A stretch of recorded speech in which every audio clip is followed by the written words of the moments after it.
My crew is big and it keeps getting bigger. That's 'cause Jesus Christ is my... Just one more. Hello everybody. Hello Choco Chibi. Hello Puffer. Hello Anak. Hello Pumpa. And thank you for the member, Pumpa. Very cool. Surely you're close, right? At this point, like you were like what, 104 or something. Hey Dan, how are you? Almost done living up. Very nice addition after failing Caron. Hey, yeah, there you go. You got something out of it. Stop. Hang one more. It's actually right as I'm going to Christmas Eve Mass. I forgot about Christmas. I'm not gonna lie to you. All that scary. Like I had a couple streams planned for this week, and then I realized that Christmas was like the middle of the week, which is a bit unfortunate. Hang on, my mic's all the way up there. But at the very least, we can do Rubuska because I want to do a stream for Wuthering Waves since that has Lahai Roy. And I want to do a Night Abyss as well because that's coming out, and I need to do Morimens. I really need to do it because I'm already on chapter 4 in Morimens, right? But I don't want to go further without like actually streaming it, you know? They can run Doom. What the hell? What do you mean by that, Knock? What? What do you mean he can run Doom? So for those of you who might be interested in the Morimens stuff, should I replay the first 4 chapters or just pick up where I left off? Because I don't know what to do about this. Oh, reset has already happened. Oh. Is Morimens worth picking up? I find the gameplay very, very fun. It is difficult. It is very difficult. The story is... I'm not gonna say the story is amazing, because it's fine. The story is good. It's entertaining. It's engaging. I would not put it on the same level as Reverse, but I feel like Reverse is a very, you know, high bar to set. But if you just want a game to play, I think it's a very fun game. It was either between Chaos Zero Nightmare and Morimens. I tried both of them. I found Morimens to be a lot easier to engage with. Alright, let me check the sound real quick. Oh god, that's loud. Blood, though it may come with pain. Let's turn this down a bit. Sorry, I just need to know. Face the truth. Here's the I'm not YouTube will not take links. I've tried it. They don't want it for some reason. I would also pick Morimens over Gunnar Zero. It's not even like the Gunnar thing. I don't care about that as much. It's more that it's a very modern art style for like modern anime art style for Chaos Zero, right? Which has like very saturated colors, very anime style, and that's not super interesting to me, right? I like this sort of more like desaturated colors that Reverse has and Morimens has, and like sort of this darker like palette sort of thing. You're doing Necrologist? Yes. I am doing Necrologist and what's her face? This one. Let me clear out my stamina real quick though. I had to push stream by like 30 minutes, so people may be filtering in a bit late because of that. You know, I forgot we had Pre-Storm Protocol. And I don't know, I hope this time around is better, because the last time it didn't really feel very interesting. I heard the new one is actually fun. In memory of the dead. An accurate reading. Necrologist, wait, what? 20-30 minutes? How does this work? Okay, I need to see. Should I do Okay, in terms of, like, for those of you who have read it, both of them, should I do Necrologist or Rubuska first in terms of like tone? Like, are we gonna go from Whiplash to Whiplash, or are they basically the same sort of story, like same feeling? Like, what should I start with essentially? Each move on the board is an attempt to return to. In the basic 8 scenes cutscenes dispatch, you'll have to. Okay. There was a new code. Let me pull that up. birds hop around on the fields and peck at the crops. So I think it changes to pretty strong for the even added proper story. Oh hell yeah. Okay, okay, so there's actually a story. Did the last one have a story? Not really, right? It does too. Okay, this girl talks so much. Hang on, let me pull up the codes real quick. Unspoken gift, melody of loss. I don't know if I got melody of loss. Let me try that.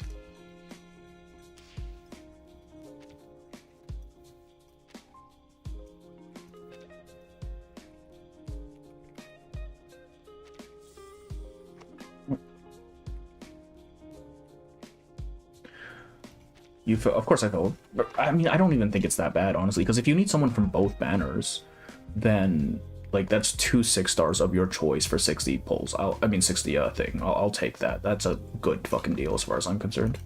So yeah, I got Patutu finally, and Vila or Marcus, because she was pretty much the only one on the that sky that I actually needed.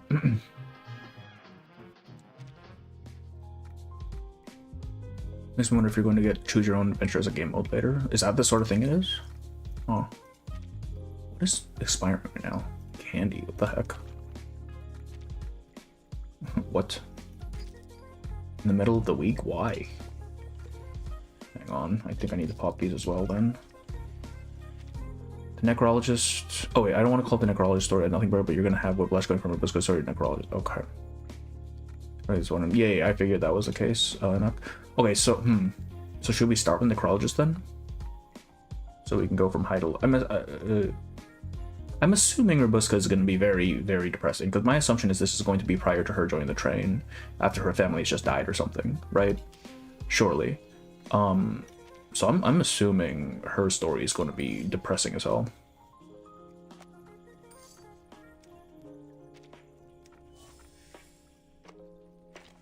I love the new overcap candies. That's what those are. Okay. I forgot about that. I was like, why do I have candy expiring now? What the hell? What am I doing? Oh, I need to clear out the rest of the thing. Nope, not that.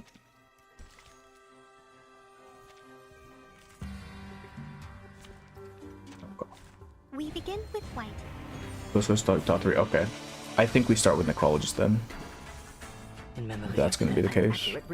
Who charged the stars for nichts? But we do have. I'm going to start probably around 3:30 because that is when I scheduled stream for, technically. Or at least when I delayed it to. So we'll probably do mains, or at least whatever we can do with mains, and then we'll get to the story. Enemy piece overloaded. I tried quitting 3.1 stars. Did you show up on your end? Oh, let me see. Because I don't know how to actually check clips on here. Let me see real quick. Why does it keep going to this video when I go to YouTube? Videos. I'm pretty sure there's a section for clips around here somewhere.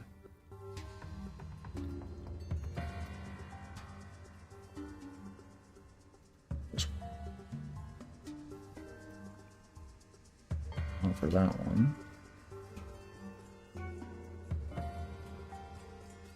Well, there are clips, but it doesn't show in my thing. Unless these are my clips specifically. Hang on.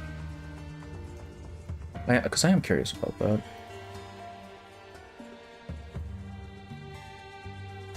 Cease. Peace. Yeah, I don't even know how to actually... Yeah, I don't know. I'm assuming they're around here somewhere, but... Like, I couldn't even... I wouldn't even know where to look, honestly.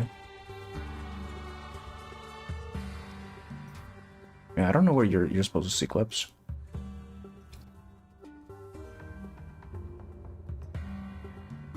How do you get cards in a different style? It looks cool.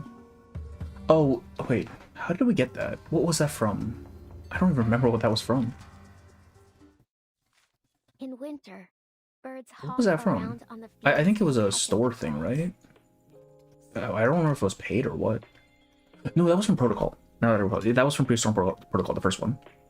I don't know if there's a way to get it now, like if they added it. If the night is the Running calculation candies from Open Cap reward with really has half as much as normal size and stuff like that. Yes. I figured that'd be the case. People get scared of their own shadows sometimes, don't they? Because that's usually how it goes. Priest of yeah, protocol. They're cringing at Rubuska as a person. Yes, I need to do that. I don't really have an idea for a video for this patch besides the summary, so I need something. So I'm probably gonna do that. I just need to like buckle down and actually get to work. I've been playing fucking Arknights for like the last week. I've been grinding integrated strategies. I did miss a lot almost. It's probably gonna come back, Choco, honestly. Like usually stuff tends to come back in this game, so I wouldn't be too concerned. All right, let's do a bit of mains and then we'll get to the thing. Buy that. Oh, the last one isn't even unlocked yet. All right. Alright, so surely, right? Yeah, I'm trying to catch. Yeah, I wouldn't be too concerned about it, honestly. Like, surely, even if it doesn't come back, chances are something new, some other one will come along, so, like, eventually, right? I wouldn't be too worried. Let's do you. There are many routes to Is Necrologist, Psycube good on anyone? Because it looks like it's a mineral buff, so I don't know, throw it on Pickles or some shit, I guess. I don't even know what Pickle's supposed to be using currently. That's out of order. Sensing their thoughts. Agreed. Taking a peek in slosh. The path will become clear. You do a funny and comment no and after he's like, why? For what reason?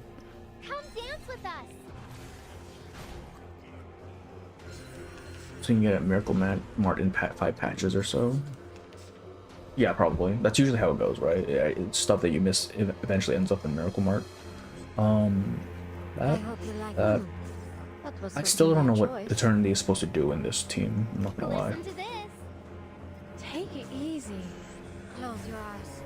It will all be over. She main on my bulletin until I ask it exactly. Have I startled you? Oh, hello, my shadowy friend. I still don't know what Rubuska actually does. I know she has heals, but aside from that, I have no fucking clue, man. Like, I know she has like a special status thing, and I'm assuming the bats mean something as well, but god. What is it all? What is any of this? I think buff needs to be refreshed. Agreed. That. Slap him with that. Actually, I probably want Rubuska first, but this is a buff, right? Feel like making. Agreed. Taking a peek inside. Should be good. That was certainly a choice. Give us a big. Anyways, I'm pretty chill in games, even if I miss a lot, this matters. Yeah, exactly. Like, there's no point in treating it like a job, because then you'll be miserable. Random means getting updated. Oh god. Is that the... That's the one where they just, like, make them super fucking, like... They scale them up, essentially, right? Trinity just passively exists, she doesn't have to do anything. Oh, okay, there you go. Easy. Oh, probably reset that. No, probably heal, I guess. What is Listen to this. Close your eyes. Nautica's old cap at for belt type? Wait, what number do I want to hit for that? Flying handbag for only 3,000 Nervidantes. Enjoy it, friends. I recall if you drive one of the team members, I think it unlocks in her Insight 3. Anyone here have to... I have her Insight 3, it's just I haven't looked at her kit at all. Because, like, I don't think Blood Tide needs it, if I'm going to be so honest with you. But there she is, I guess. Hopefully we can do that. Take it easy. Buff. That was certainly Buff a again, I choice. guess. Just ult. And see the light. 64? Okay, so I'm a little bit behind, low on that. Very Just well. passive heals all the time and steals Necrologist flow with a revival. Oh, really? Shit, that sucks. Are her shadows supposed to be her dead family? I assume so, right? Because there's 3 of them. Wife? Which one, man? There's like 4 of them on the board. Or 3, technically. Yes, damage. See, like, does Blood Tide really need it? Probably not. Can you post a link for that Doom the other in your community post, or are you not interested for it? You can post it wherever. My main issue is just YouTube is being dumb, always. But if you can find a place to post it, go for it. Like, I forget I have a community tab, I'm not gonna lie to you. But I'll take a look. What was taking a peek inside? Try for free. Try for free. This gives every team member a buff called Shadow Cloak that gives them crit. Oh, that's disgusting. Okay. That's so gross. What the hell? Our victory comes in a tide of blood, though it may come with pain.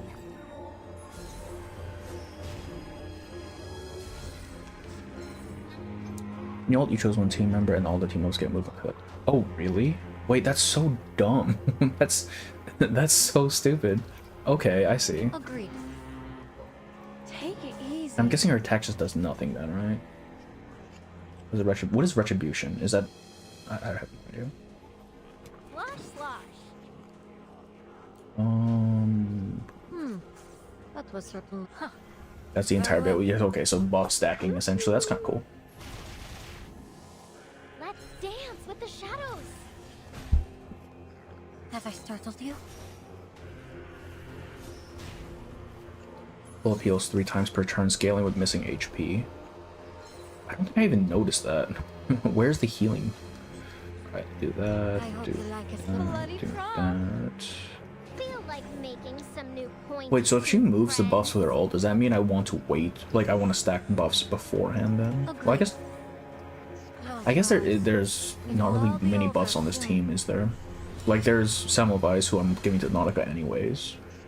And I suppose it's just Rubuska's shadow thing that actually gets moved, that actually matters. I suppose if I had like Sentinel or something, because I assume Sentinel buffs, right? Let's see if that link sticks. Did you put it in the thing? Community tab? Where's my community tab? I have not checked that thing. Your channel. Post? Don't be so hard. Man, how does YouTube even work? Nope, that's the wrong thing. Heal, I guess. Wait, so does Blood Tithe not... I assume Blood Tithe cared about, like, having low health. Right, so isn't healing with Rubuska kind of not ideal? A little bit hot here. I'm so confused. Where the hell is this man?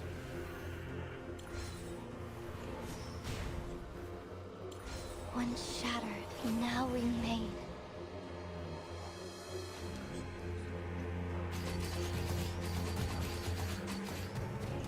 Dead AF, bro. How does YouTube? Very poor. Yeah, I'll take a look. I don't even know how to get to my community tab. I'm not gonna lie to you. Her buff caps out really quickly. You can keep track by checking the buff bar. Oh, that makes more sense. She has a revive. That's kind of cool. Reset that. Take it easy. I don't even have a knot. Hang on, I need to reroll this.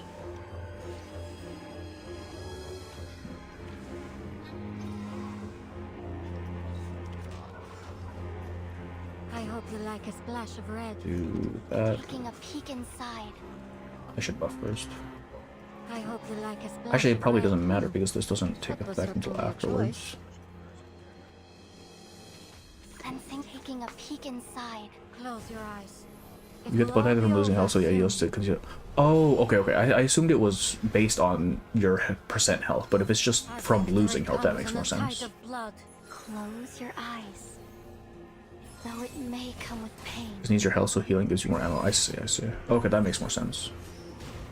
I was thinking like the enmity mechanic where you do more damage the lower your health is.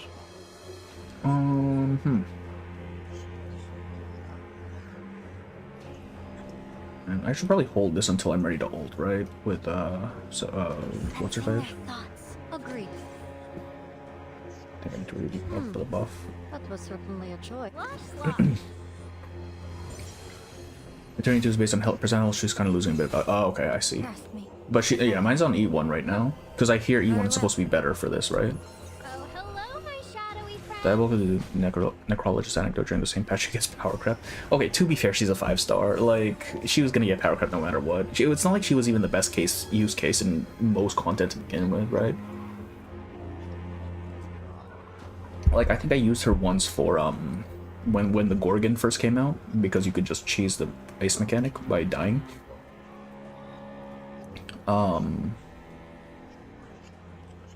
But yeah, no.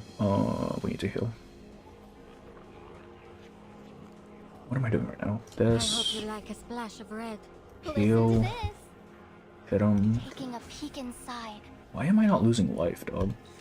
Oh wait, that was fucking dragged it, dude. We'll all be over YouTube deleted the link. God damn. Yeah, I don't. YouTube's kind of annoying, honestly. Enjoying it. She had the only group of Vive until recently. Yeah, yes. Hey, Vincent, how are you? How are you? Hello, Maggie, as well. E1. Oh, yeah. So I'm just surprised how Mineral became associated with Blood type. Maybe they went off miss. Yeah, I felt like Beast would have been closer associated with Blood type, right? Since the imagery seems to match. Plus they have literal werewolves for Beast. Like, come on. I am well beyond where I need to be, but we'll just keep going. Brother, click on the right thing. Slosh. Feel like enter the gate and see the light. It's been a while, I missed it. Oh yeah. I mean, it's been like a week since I last streamed, I think, but I don't remember if you were there for that. Now, give us a big smile.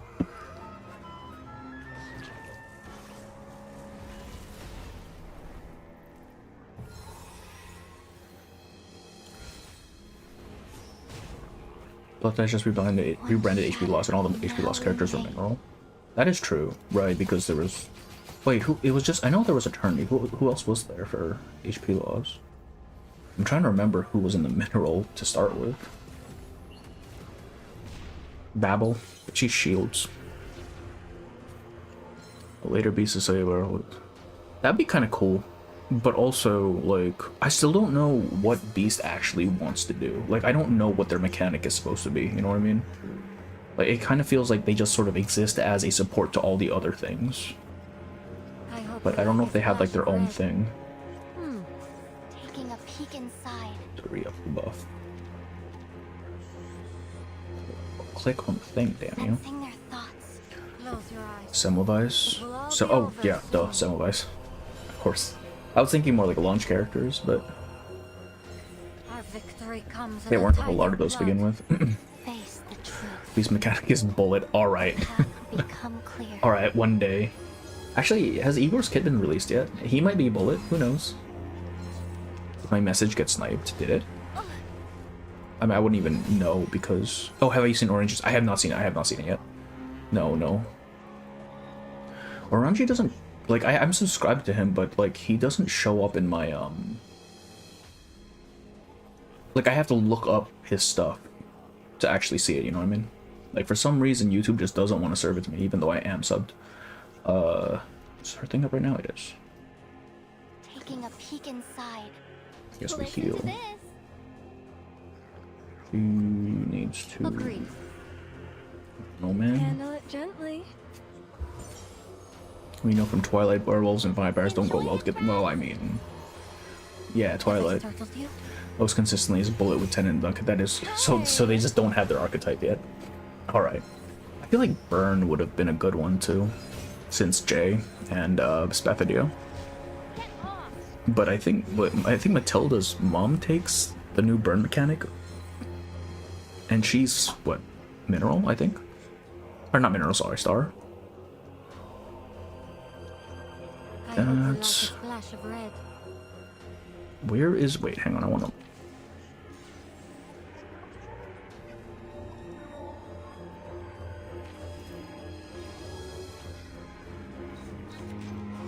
I want to see how much damage you can do here. Agreed. I hope And... you like a splash of red. Enter the gate and see the light. Barrel sniped it, yeah. Yeah. It's so dumb. Beast just is kind of the forgotten child.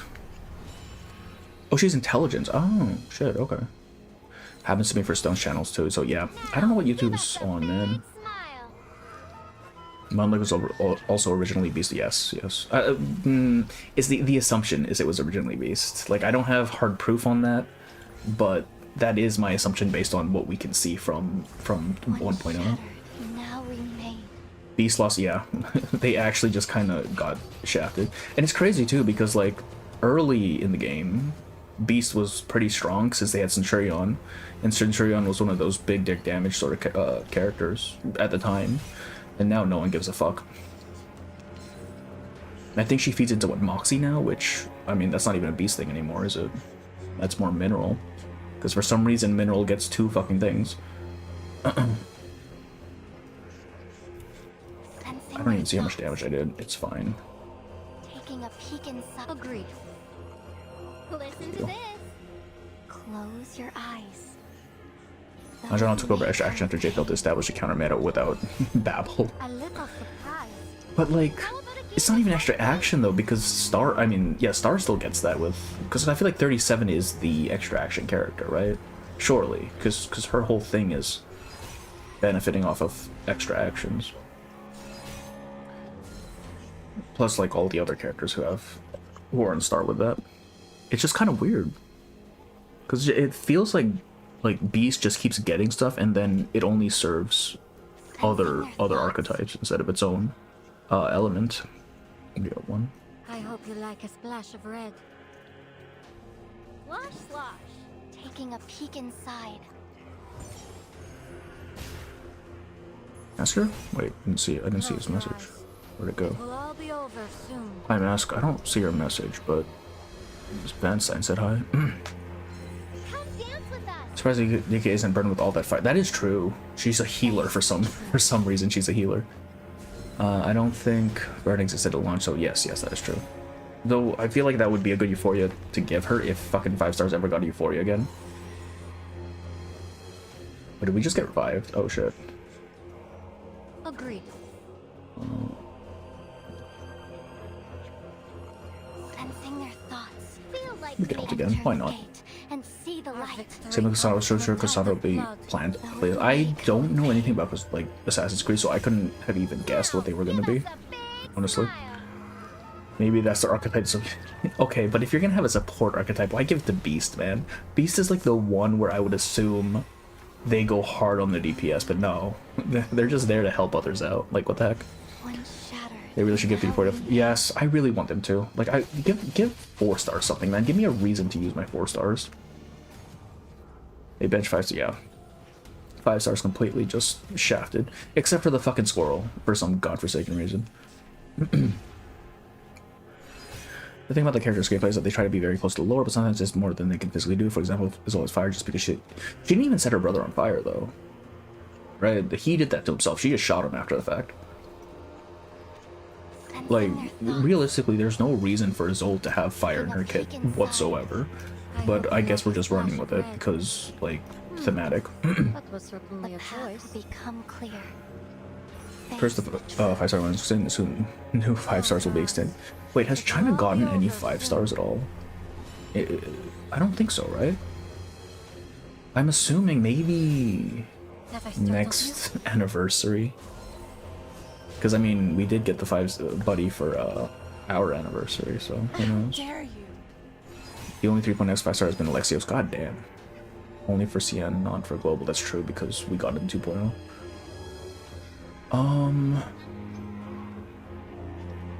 And she charges her all real fast.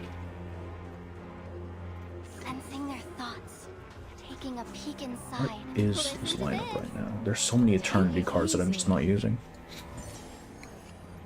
We have Eternity Rubuska, so it's better to get a Euphoria for Eternity. And how? I think I need to finish something first to be unlocked. If you don't have any other blood tithe, I would say go for Eternity. Like, you can always farm the materials for new stuff if you do eventually get Nautica. I would say go for Eternity E2.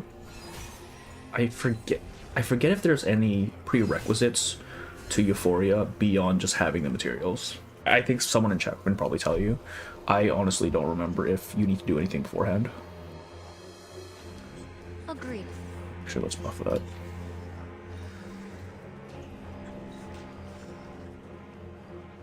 That. splash of red. Feels like me. Enter the gate and see the light. She set him on fire, I'm pretty sure, and she confronted him with that. Close your eyes. Did she? No, I'm fairly certain he set himself on fire, and he was screaming about how much it hurt, and then she shot him as a result, right? Because I think him screaming was what caused her to go check on him in the first place. I would have to go back. It's been a while since I read it, but I'm fairly certain he set himself on fire. Reveal two characters who might be low rare. I don't want to spoil because it'd be funny. Okay. I'm assuming one of them is Meryl, right? Like, surely. There's no way that they gave her that much screen time, only to say, no, man, she's nothing. She doesn't exist. It's just kind of looking at her design, it doesn't strike me as like a 6-star design. It doesn't have like all the accoutrements that you would expect. It looks like a much plainer design, which makes me think 5-star if she ever becomes playable. Why do I have so many Eternity cards, man? Fucking hell. Handle it gently. Take it Let's use these easy. up. Handle it gently. The ocean dried and I'm alone again. Still don't have any more, so I want to. Yeah. I think you can get pretty far with just Rubuska and Eternity, Try for free. Try for free. because Blood Type is just kind of a dumb mechanic. I would have to check up on whether you get Euphoria as soon as you have the materials or not. Like, I'm pretty sure there's a story requirement or something, but I couldn't tell you for certain. To complete. Oh shit. Okay.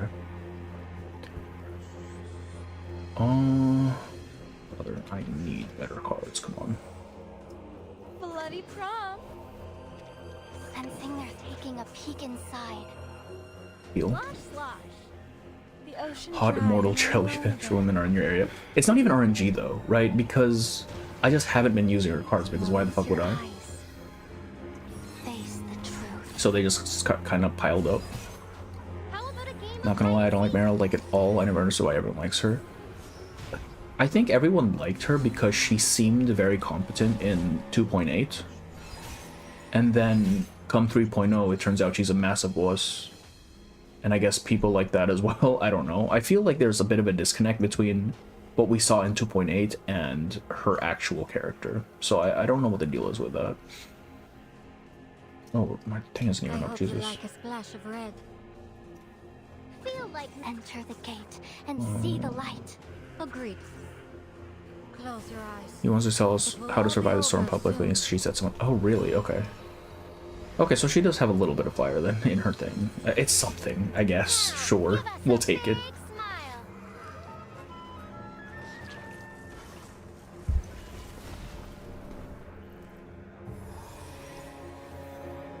Trust me, it's worse than 3.3. Goddamn.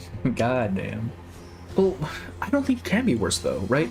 Because if her established character is that of a coward at this point, then her acting more cowardly in 3.3, which I'm assuming is going to be the case, because why would it change, would just be on brand at that point, right? Unless she has another significant shift in personality for no reason. At that point, I'm just like, what are they doing? What's going on here?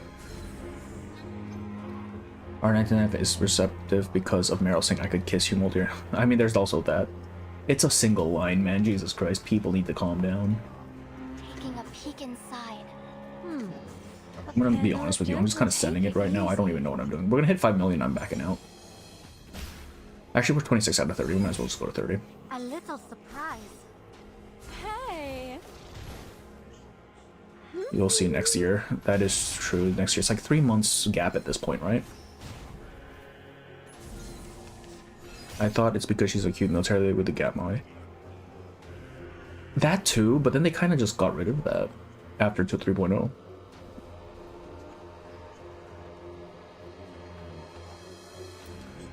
This, That was certainly the a buff, choice. Sensing their thoughts. and I don't know, slap or something. This. As hard as I prefer Mass 2.9 because I'm baby. Yes. Also, I've seen her as well. She looks like Druvis. Like every time I see, because Afflatus has her as his profile picture on Discord, and every time I see it, I assume that's Druvis, and then I look closer, I realize, oh, that's Meryl. What the hell?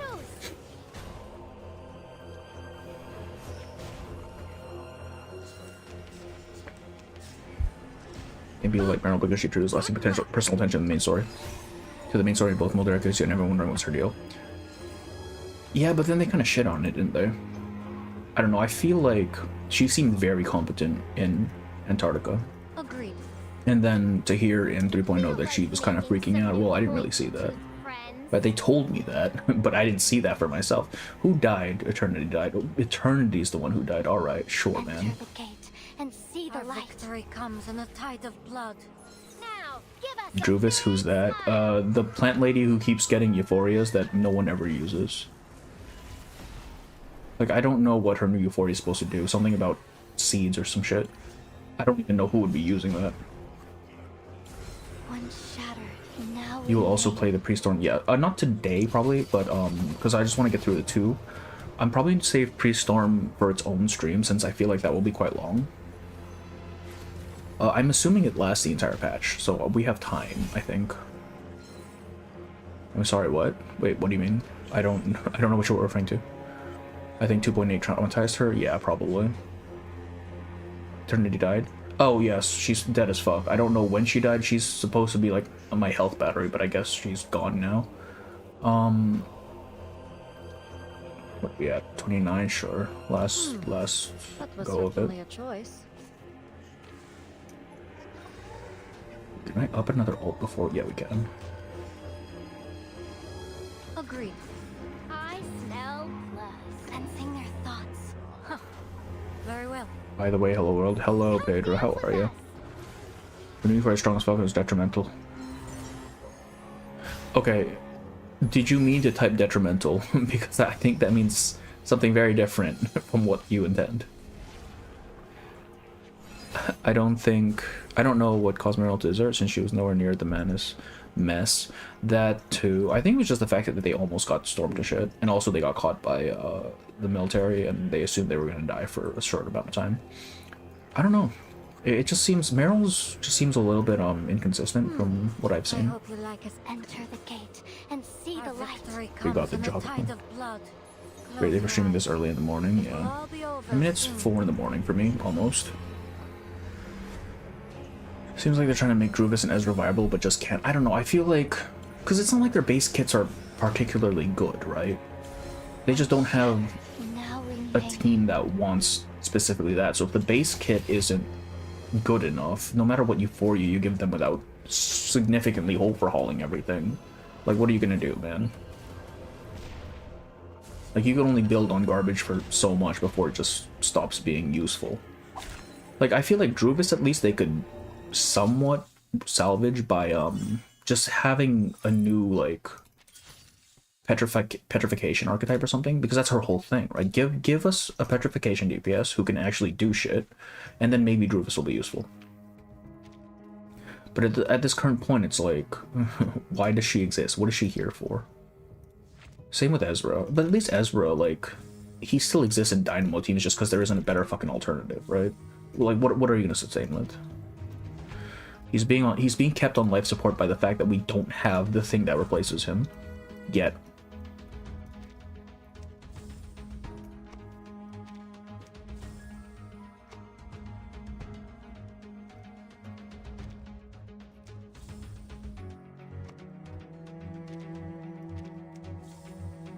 Yeah, my source of experience. Oops. They've been my source of experience up until recently. Oh, fair enough. I just had an ESL stroke, I guess. Or... Oh, yeah. Yeah, I figured that was what you meant, because detrimental means something else. She didn't see her close friend get excited. Exactly, like in terms of what Meryl went through in Antarctica, it's pretty... She had it pretty mild, let's be so honest. So, I don't know what her deal is.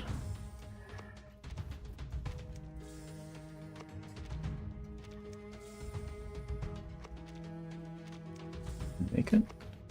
Nope, not enough. Alright. Your opinion on the event story can be short. I like the aesthetic and vibes with this fun. They built it as a horror story, which I guess it kind of was. But then to have it kind of shift into this more, I don't know, emotional sort of thing about people fleeing from war and stuff, it didn't feel very cohesive in that sense. Like, yeah, they had a little bit of setup, but not nearly enough, I don't think. Got to know Manus has plans to force humans into being Arcanists. Yeah, that's kind of surprising to me. Like, I figured if you weren't just pure Arcanists to begin with, they just wouldn't even bother with you. So I don't know what that's about. Like, why they even give a shit. And yes, we're starting, okay, I kind of see what people are saying about a different thing. Hang on, let me scroll down a bit. Maybe they made Druvis concept too broad. She's a droid or arc in the early stories complaint, but she has, yeah. She just, nothing happens with Druvis, man. She exists. She shows up every once in a while. Which is why she has to be written out of story. Yeah, but then also we have Nautica now. Like, surely we can bump up that power level a little bit. There's an event that I think is random, but it explains why Rububu is talking strangely to... Where'd it go? Aleph in his story. Okay. So there's actual story in pre-story this time. That was my takeaway from the first read as well, yeah. Meryl handled well during target, so it's surprising that she deserted, but then it made me more interested. Yeah, like, it seemed like she handled it well, which is why I'm like, why did she desert? What's going on here? I heard good things about Necrologist. I heard that as well. Has Nautica been hyped up to be? I don't know if she's been hyped up to be anything. It's more the fact that she kind of had this whole, like, god transformation, right? She's essentially made in the image of the Mother Spirit, so, like, surely she's more powerful than your run-of-the-mill Arcanist. She's not even an Arcanist, man. Alright. Wait, you changed your mind? Wait, how come, Puffer? I feel like... What made you change your mind on that? I'm back, but you didn't miss anything. We just finished Reigns. Alright, a new anecdote has begun. Liechtenstein. A tombstone museum enters. She who hears the dead. A Fleck family package for you. A hurried young man shouts from in front of the building. He glances at the door plate. Fleck Tombstone Museum. Oh my god, there's so much. Before anyone can answer, he drops a heavy black sack at the doorstep and bolts as if fleeing death itself.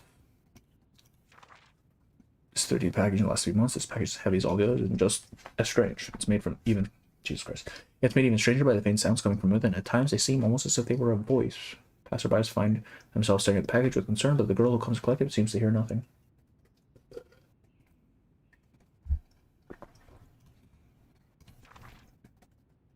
Okay, this is just background. Do I need to read this? Does anyone care about this? This is just like... This is her museum. Okay. Huh? Okay. A new commission. This heavy, silent door creak open as the mistress of the museum lifts a sack from across a distant strait. The broken stone stirs within, shaking off the flecks and dust gathered from its journey. A new tombstone, one ready to join the museum's ever-growing collection. Necrologists are known for their ability to let families hear the last words of the departed. Use an arcane skill to awaken a tombstone. Anima appear. The lumbering tombstone is awakened, and the voice that dwells within it can be heard at last. Friend, we have more important things to do. First, turn on the light. I don't like to be in the dark. It brings up terrible memories. Those nights were filled with roars, but now the silence is more deafening. The stone shard sent to this tombstone monument is but a small fragment of the monument that it came from. Some museum. Yet the shard bears the name of its owner, Weller. Mr. Meller, are you well? The tombstone trembles rhythmically. Perhaps it's a nod. Kind lady, may I ask, where is this? This is the Fleck Tombstone Museum, sir, though many now know it as the House of Spirits. People come here bearing the fragments of restless souls, hoping that we might help them find peace. The room is quiet, yet crowded. It's attended by tombstones in every nook and corner. Some polished white, some mossy and gray, others so old and worn that their markings have faded, or erased by time. My apologies. The Tombstone Museum. What exactly is this place? You've traveled far to reach this place. This is Liechtenstein. The tombstone falls into long silence. Bad news, without question. And for a tombstone that has already known death, it borne more than enough bad news for one lifetime. It's borne enough. Where on earth did those brats bury me? I've been banished to this forsaken place while they returned home in glory. They betrayed me. Betrayal. Blatant betrayal. The tombstone shakes violently, its anger clear. Please calm yourself, Mr. Miller. Too much trembling will worsen your cracks. That'll make it harder for you to rest. The mistress of the museum knows well how to handle such things. In fact, the regret you fear may not be beyond repair. Well, you plan to go rough them up for me, Miss Stranger? Well, no, Miss Stranger is somebody else, actually. Of course not, she coughs gently. Hatred leads away from peace. It cannot soothe the dead. We can find a better way. You can trust me. At the very least, trust the other 31 tombstones that rest patiently here. You were once like you, burdened with regrets that could never be resolved, but they have found peace. Necrologist's softened voice calms the reactions within the sack. Very well, you can pick me up now. Place me in the glass case you're holding. The tombstone doesn't forget to add, but only for now.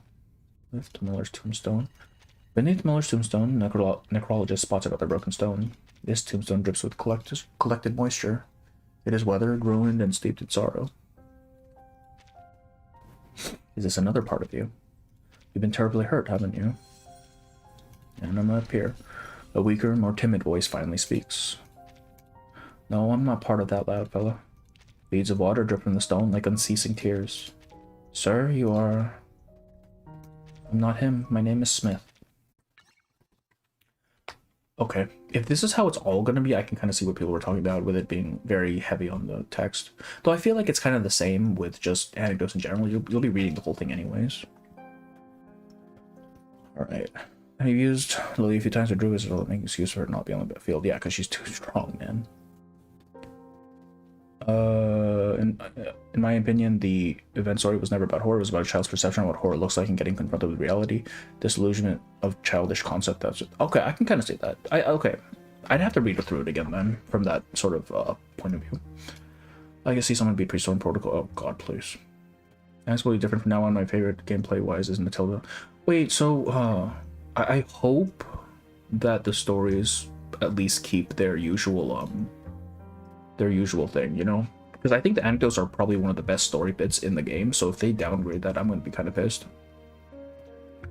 How do you know it's not Miss Stranger pretending to be Necrologist? Oh, I mean, that is possible. She doesn't have her butter or bonds anymore. It's a pretty solid baseline for new anecdote styles. Okay. Okay, I hope they keep up the story quality at least, even if the presentation is different.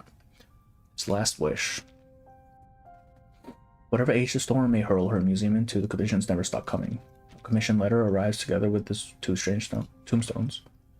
It began with a stone collector. His restless tombstones whisper day and night. Unable to bear it, he wrote his heartfelt letter. Dear Miss Necrologist, word of your museum has spread through the world of Arcanum. They say you can hear the voices bound to tombstones. I hope you can listen to their final words and grant them peace. If you require any help, please do not hesitate to say so. The letter shows many corrections, clearly written in a hurry. Evidently, its writer was exhausted after days of frightening visions. One, a trembling monument bearing the name Weller, the other a sweeping stone called Smith. There's no clue where these stones were gathered from. In this age, death comes so easily, no matter where you go. Okay. Necrologist, entrusted with managing the belongings of the dead, does not deal in worldly gold or silver. She tends to other rarer things. A lonely ghost that refused rest, or a chatty storybook in an attic, it's those things that she gives new value. For now, the task is to understand what these two gentlemen of stone desire. Talk with Mr. Smith.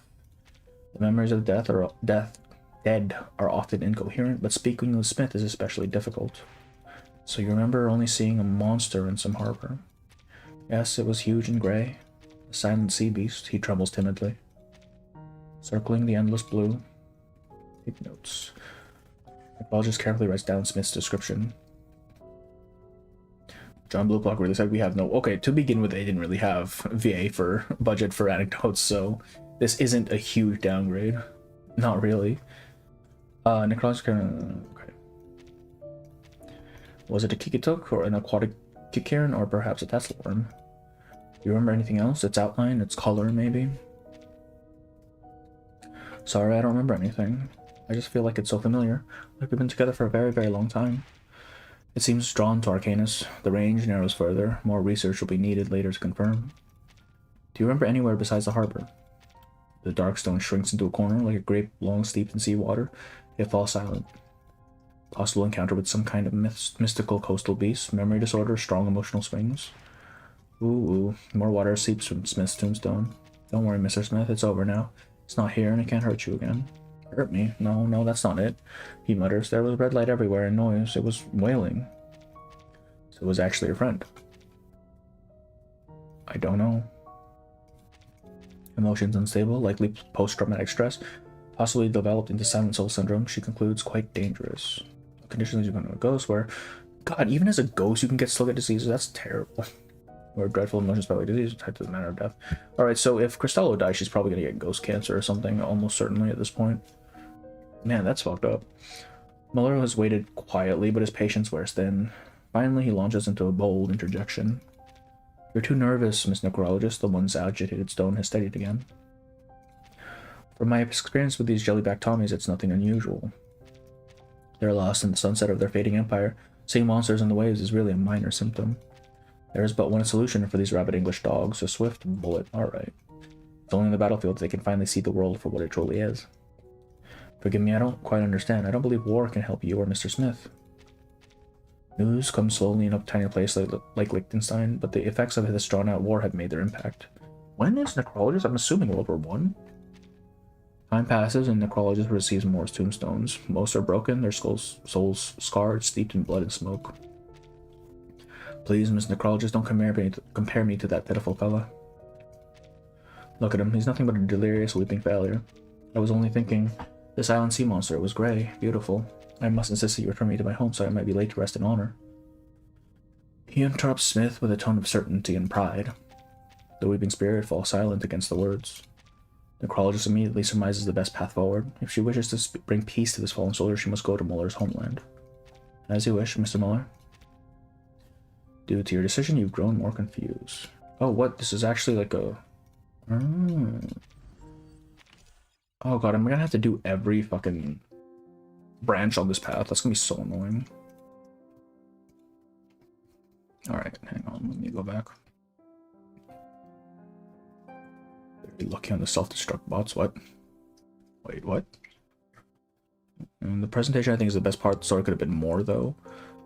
The story is feeling... It doesn't feel the same. We'll see, we'll see. Still wish Peril's motive is to raise a vampire army, since it will contradict Rubuska's own predicted it should be, and not just be Hendrik's motive. Who is Hendrik? Wait, I don't remember Hendrik. When this came out, some people said their budget went down, but then we never really know.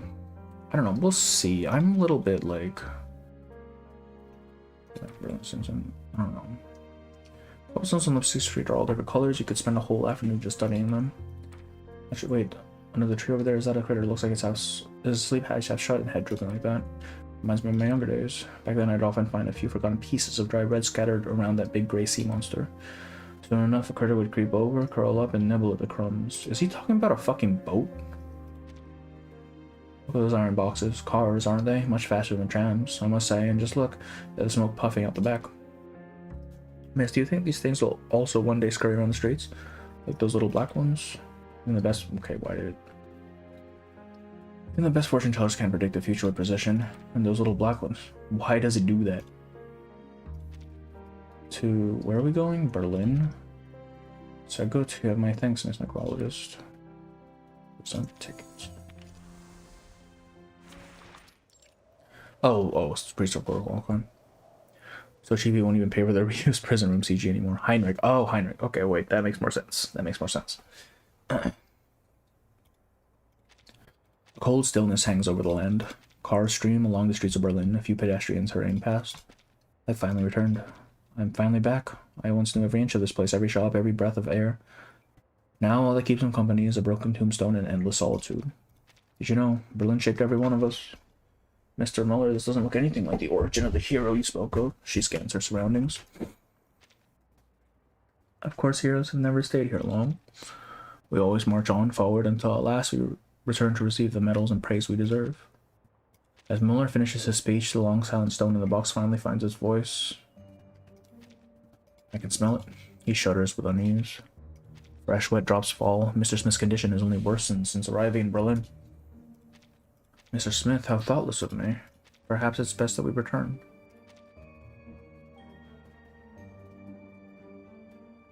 No, Miss Necrologist, you mustn't leave. This is the heart of Berlin, the very source of our nation's pride. Please, don't you take us for a walk around Berlin, just to take in the atmosphere of her streets. Perhaps it might even cure Mr. Crybaby's woes.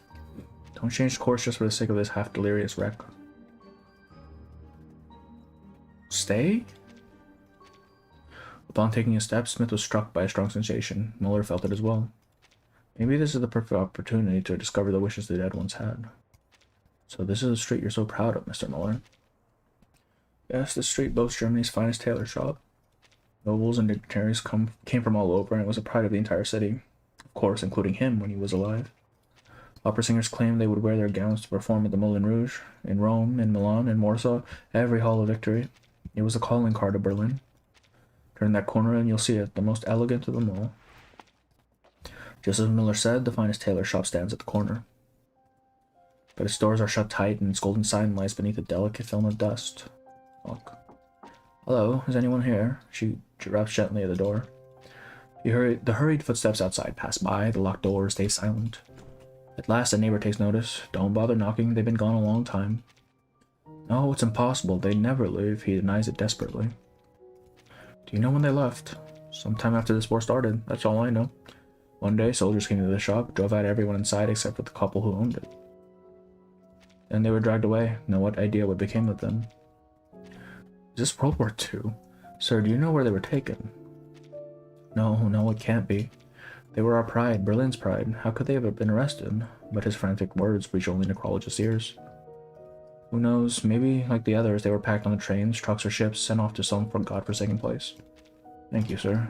Taylor's neighbor waves a hand and slams the door shut. Dude, I'm confused. Okay, I feel like I'm making the wrong fucking choices. Let me look up my Necrologist real quick.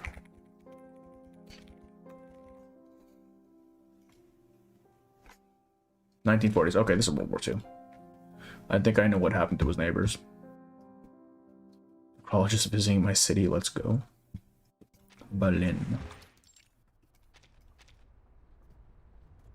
Necrologist and her two companions head towards Miller's second destination, the city far to the east. Are you alright? Smith tentatively nudges the other stone. Ever since leaving home, and even now in the truck to St. Petersburg, he speaks far less than before. What's this, pitying me? Miller steps back at the gesture of comfort. This diversion is only temporary. When I finally figure out what's going on, I will return to rest in my homeland. But do you think all of that was enough to shake a soldier's iron will? And you, Mr. Smith, are you ready to face the outside world? No, He falls silent. Real soldiers are already marching towards St. Petersburg. Mr. Necrologist, you said it's 1920. Oh, it's 1920. Then most likely they've already reached it. Are you harboring Arcanus under your floorboards? Alright. Okay. Mr. Muller, perhaps St. Petersburg won't hold the answers you expect. I hope you're prepared. This is still World War I because it's 1920. That doesn't make sense, man, because her thing says she was 1945. Okay. 1940s, rather. What? Necrologist looks out the window. The storm of war has ravaged the land. Ruins and scars cover every town and village they pass. The suffering etched on their faces is not hers alone to witness. For final victory, sacrifice is necessary. Once we triumph, we'll return to the proper path, to the heart of a better Europe. We'll have warm rye bread on Red Square, fresh caviar, and of course, vodka.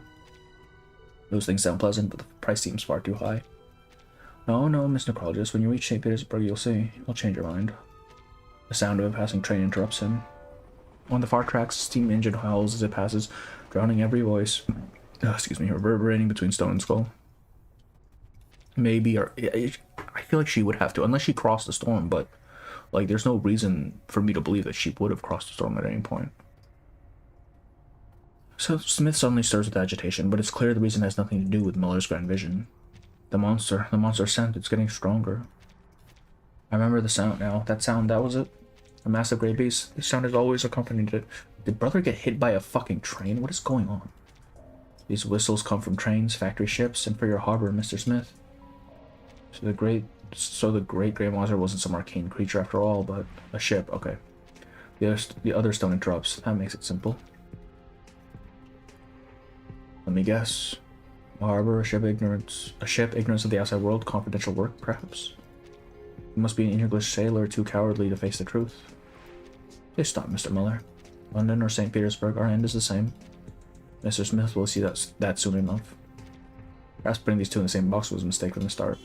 A blaring horn, Halstek Portal, followed by the screech of brakes. St. Petersburg, we're here. I remember someone saying that her museum might be... I mean, that's the only thing I can think of, because otherwise, like... Why would she be in 1920? Necrologist from 1940. So either she crossed the storm, or who knows. The museum is immune to the storm and takes place in chapter 11. Oh, is that actually stated in here? I feel like this is going to be a bit of a mess to keep track of.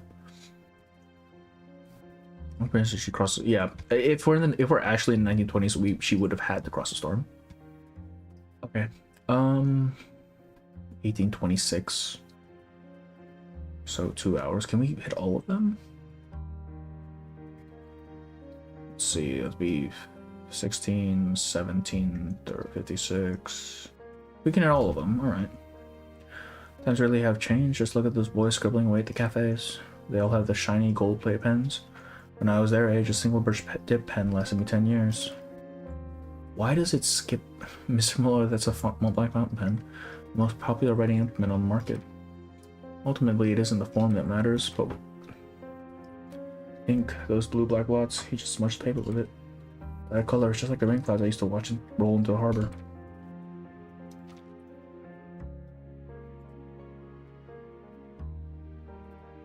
So let me tell you, before long, everything from ladies' handkerchiefs to gentlemen's bow ties will be made using this here machine. But I say Berliners care more about the warmth in their fingertips than cold machines. Hand-sewn linings, tailored suits, handmade to measure. No product can be made by some clattering gears can match that. Made by some clattering gears. The fine tailor shops, the pride of Berlin, have already vanished. It seems our cherished craftsmanship is next to be replaced. The world is like a camera loaded with fresh film. The scenery is the same, but the colors have changed. Look what I found. The latest jazz record. Come over tonight, will you? This record's sure to get your toe tapping. What a coincidence, you got a record too. We can play them one after the other. See which is best. That rhythmless sloppy. Okay. Is that what they're calling art now? Back in the army, you listen to rousing marches, stuff that really got your blood pumping in your feet. I feel like I don't like Muller. This guy is an asshole. Times have changed, Mr. Muller. Today's music is about loosening up and letting your body move freely. Move freely. I was like that back then too. I don't like Smith either. He's a bit of a crybaby. Jesus Christ. Every Saturday night, me and the old gang, we put on a record, and as soon as the record started spinning, we'd be stomping our feet to the beat. And we wouldn't stop until the needle reached the last note.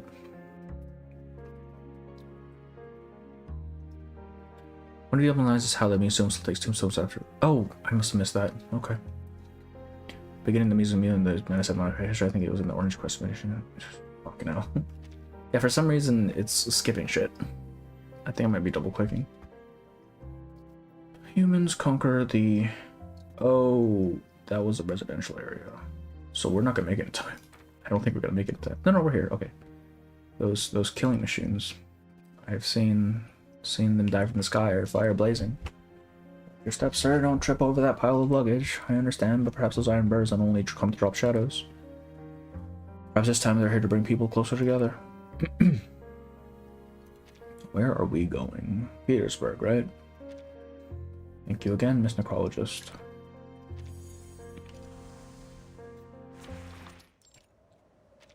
St. Petersburg's noise rivals Berlin, but the winds here are far sharper. This is where the new world clashes with the old order, with no middle ground. Though the city bustles with activity, none of it is what Mueller had expected. We've arrived. This is St. Petersburg. Let's go around.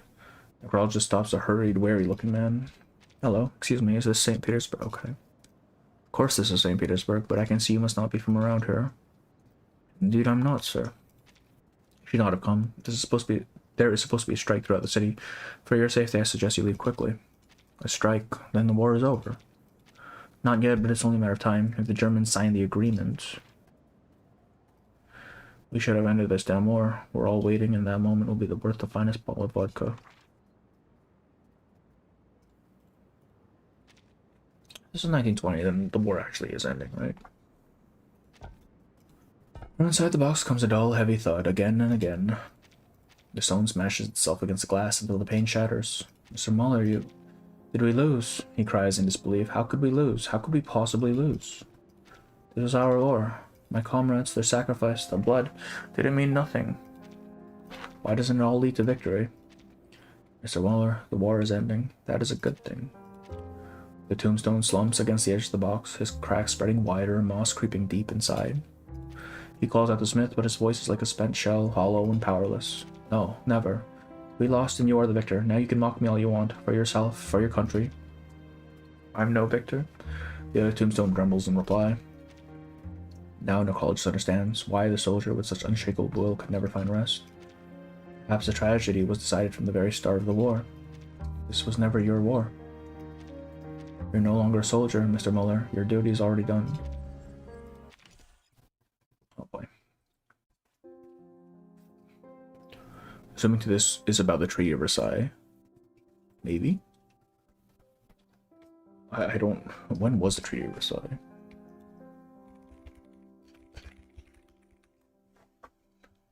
(1919). Oh, that would make sense. Palace Square. Okay. So we have plenty of time. Come take a look. Craftsmanship passed down across generations. Metals made from silver spoons, hardy and dignified. Care for one? Better hurry though. Strike's about to start and I won't be here come tomorrow. Metals made from silver spoons. What was once a show of tableside pride reduced to a mere trinket on a chest. Oh, no. But that will have no influence on the course of war. And piece of scrap metal. It's like a paper-eating monster. My old dip pen never gave me this trouble. Another poor sod tripped up by a new toy. What did I tell you? Mr. Muller, your grudge against new toys is even more stubborn than this machine that keeps breaking down. Times are changing. How we record words is changing too. Ah, there it is. What we need should be on the 4th shelf from the top.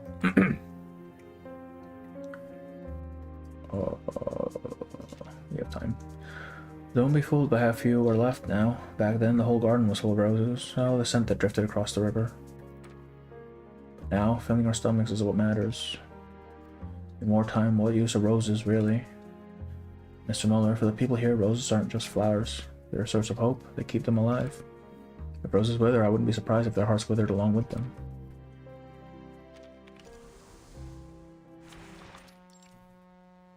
Scapa Flow. The journey from St. Petersburg to the English coast is no short voyage. Passengers sway with the swelling waves. Mr. Smith, you seem down. Haven't you found your great monster here? Countless ships patrol the waters, steel beasts embodying the pride of the Royal Navy, the hopes of the people, the work of thousands of hands. I remember now. The great monster. It was the greatest ship of them all. I tightened its bolts, painted its hull, checked its instruments every day, every night. His broken stone fills with searching memory, his voice fevered like a shot of adrenaline. I want to see it again. Just see it. Is there nothing else you need? Not a farewell ritual, not a chance to meet old friends. I would have thought this meant much more to you. That's for the great men to arrange. A ship that size won't stop for a single loose rivet. It has bigger missions. We never had a say. It gestures faintly towards Muller's silent stone, but the soldier is already at rest. We were just ordinary men. Now we're just ordinary tombstones, no different from stones on the roadside. Everyone is unique. Even as tombstones I can tell you apart. The aura you carry, the uneven edges, the size of your cracks, they all bear your mark. Thank you, Miss Necrologist, but it doesn't matter anymore. If you can, place me in the lighthouse closest to the harbor. One day I'll see it again, setting out or returning. His tone brims with hope. The dreadnoughts. The great vessel building the royal shipyard, majestic, colossal, the very symbol of domination at sea. He waits, forever waits for the ship in his memory. In silence, he sinks into eternal peace. Mr. Smith, I think I know what I must do. For the first time, she breaks a promise to the dead. Behind her, the bookseller eyes her with suspicion. You've examined every newspaper that mentions a dreadnought. Miss, what exactly are you looking for? You're not some enemy spy, are you? No need, sir. I've already found it.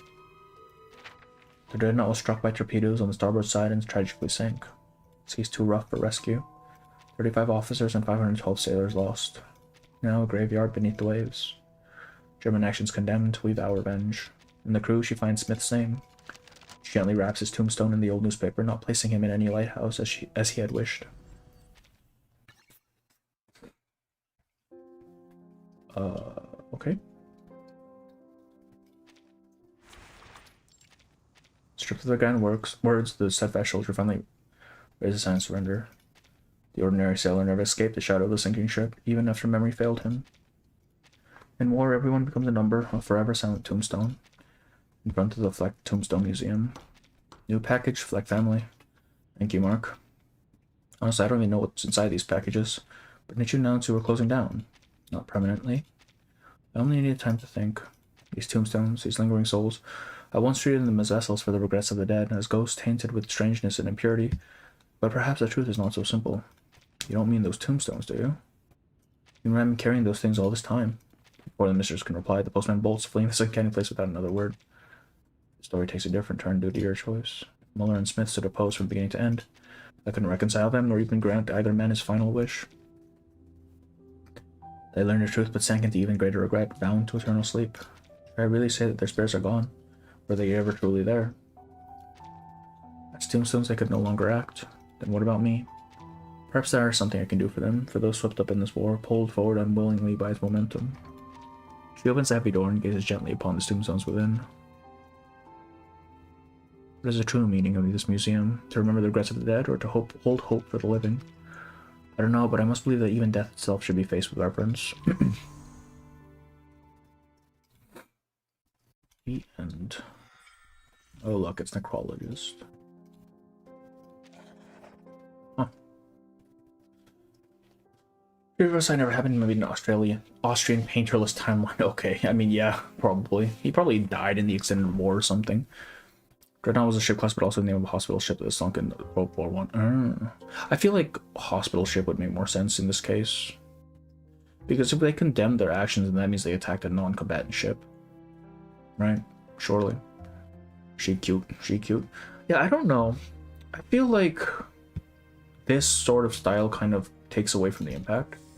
I would have to see with like a story that's actually more... Because I'm used to anecdotes being more character study sort of stories where you really get into the characters' you know, motivations and drive and all that.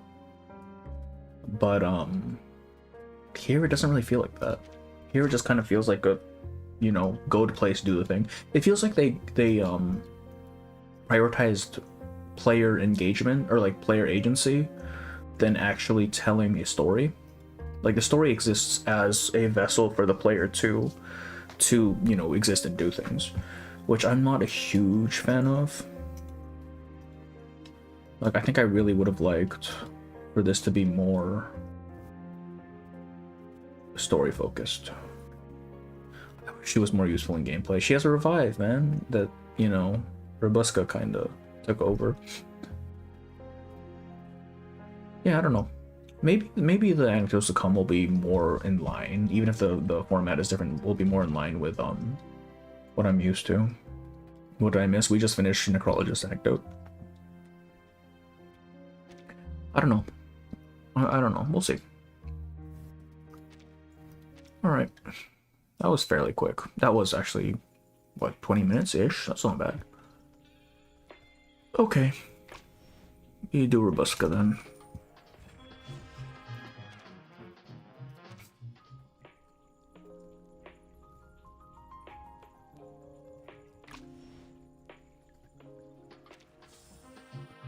This was the epitome of man. Her anecdote isn't just notes. Yeah, I don't know. What was it about? Necrologist putting some tombstones to rest. Basically. That's literally all it is. What is the reference for the Rubuska joke? Which one? The thumbnail is just her doing 6-7 because I assumed Rubuska would be brain rotted as hell.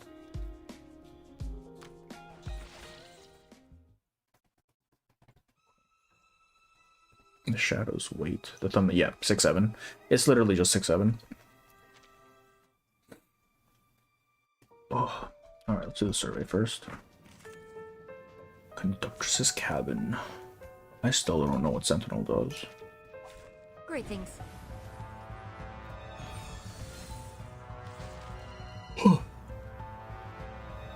Agreed.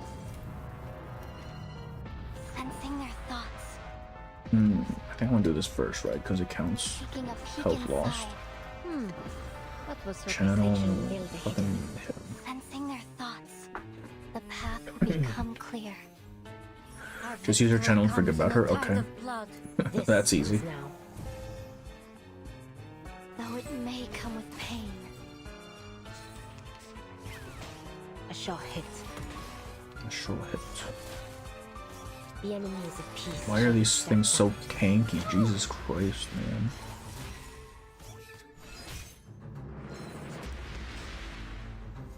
Alright, we heal. Listen to this. We fucking...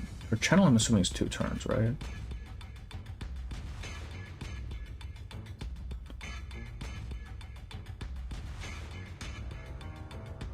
Okay, fuck it. We'll just do that again. I don't know if I need to keep refreshing that or not. I hope you like it. Slosh, slosh. Fucking hell, man. I hope you Listen to this. Recycle and build the hidden. Slosh, slosh. close your eyes. It will all be over soon. Well, that answered the question. However, it opened a lot more questions. If the question is what is 6-7, it's just a stupid meme. That's literally all it is. I don't think it actually means anything. Come dance with us. I'm starting learning to using this in the storm, and that goes yes, yes, yes. I missed the storm immunity. Shot hit. Have you finished the story? We finished the Necrologist anecdote. We still have to do Rubuska. I'm just doing her her survey right now. We're doing. I was talking with my friend about doing. We're about to start Rubuska's thing. Where I'm just doing her what do you call it? Survey. I'm assuming I want ult. Actually, wait. I want the buff. 1, That was certainly 2, Feel like 3, me. 4. Enter the gate and see the our light. blood will burn.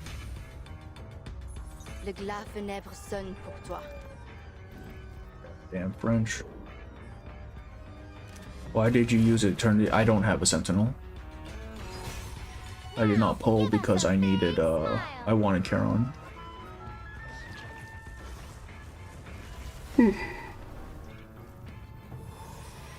It originally came from a song that then used as a basketball slang, and that video of the kid saying it became popular into the internet magic, it became meme. That sounds about right, yeah. It's how every goddamn brain rot thing starts. Oh my god, those numbers.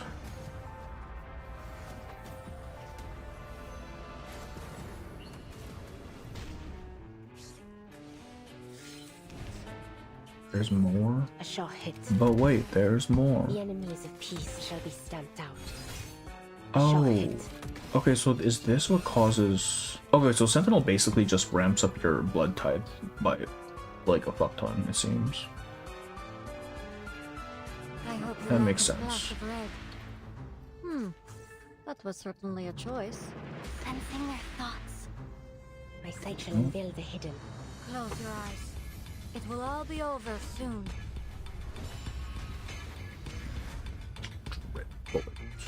Our victory comes in a tide of blood. Close your eyes. By God's grace.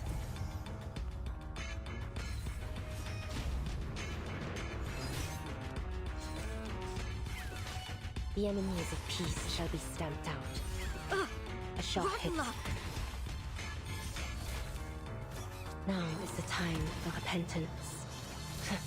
You know, I just realized my Rubuska doesn't have a resonance plan on. And I'm starting to realize that's why her heals were so shit when we were doing mains.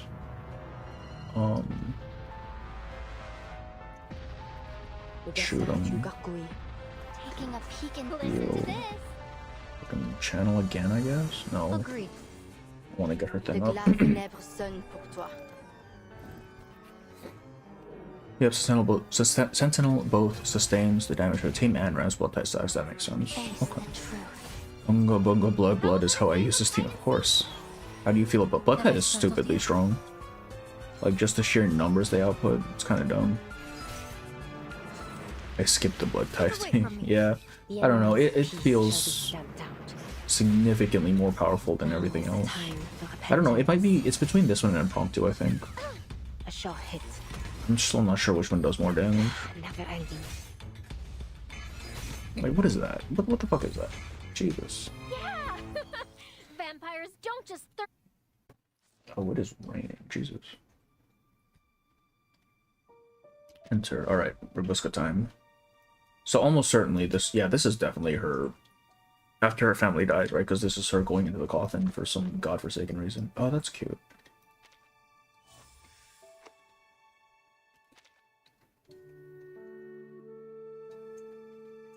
That's quick conversion to another one. Probably takes way too much time to turn up, yeah. So I mean, with Sentinel, it seems like Blood Tides can get max stacks in like 2 turns. Skip Sentinel either, yeah. I didn't. That's specifically why I didn't grab Sentinel, because I figured it was usable enough, like to a stupid degree without her, so I just couldn't really justify it. I didn't like the idea of the story of Rusalka, because there was a lot of, if you believe in an illusion, your life will be better, even if it's not true. Wait, huh? Story of Rusalka. Wait, what do you mean story of Rusalka? What story are we talking about? Do you mean Rubuska? I assume Rubuska, right? A lot of, if you believe in illusion, you'll live better, even if it's not true, that's true, what's there, and a little doubt from her. I mean, we'll have to see. I need to see what her story's about. Alright. Stewardess in training. Oh, wait, is this not? Because if she's in training, that means it's past the event of the thing. A train glides across snow-covered plains, the dim glow of a town beginning to emerge from the dark horizon ahead.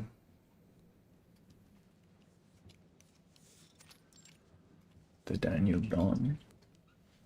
Stay still. Stand straight.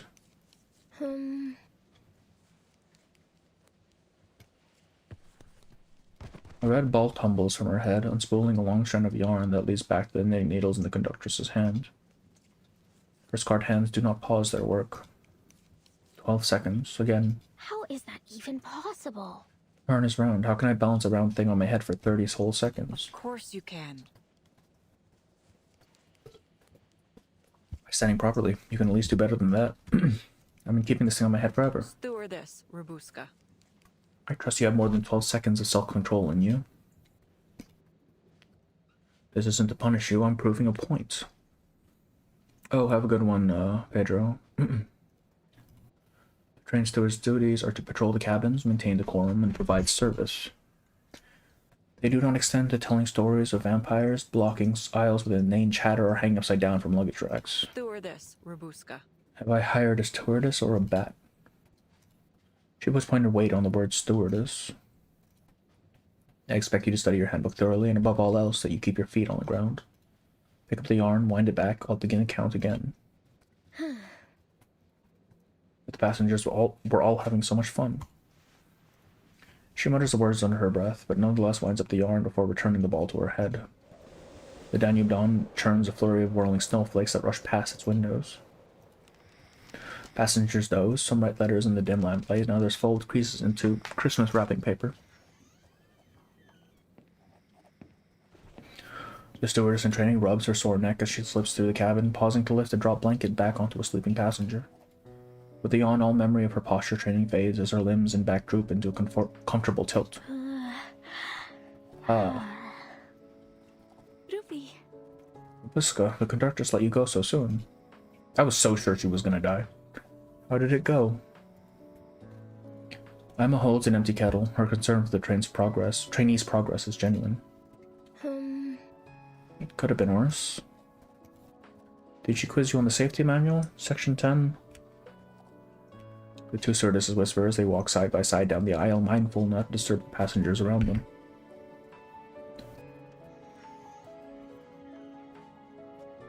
Tomorrow she's going to have me balance too. How is that even possible? It doesn't make any sense. Emma, did she ever make you balance yarn? Oh, never.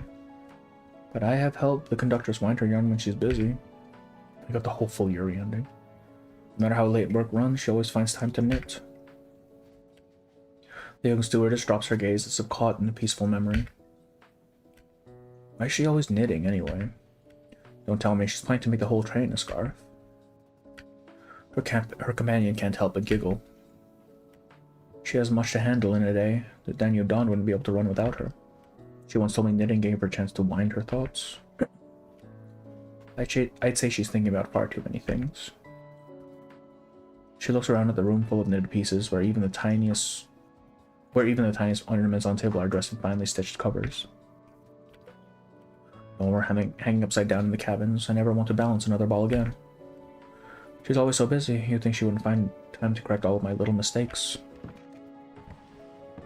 Rubuska reaches her desk and pulls out a stack of letter paper. One hand rummages for the lamp as she bites down on the cap of her pen and twists it off.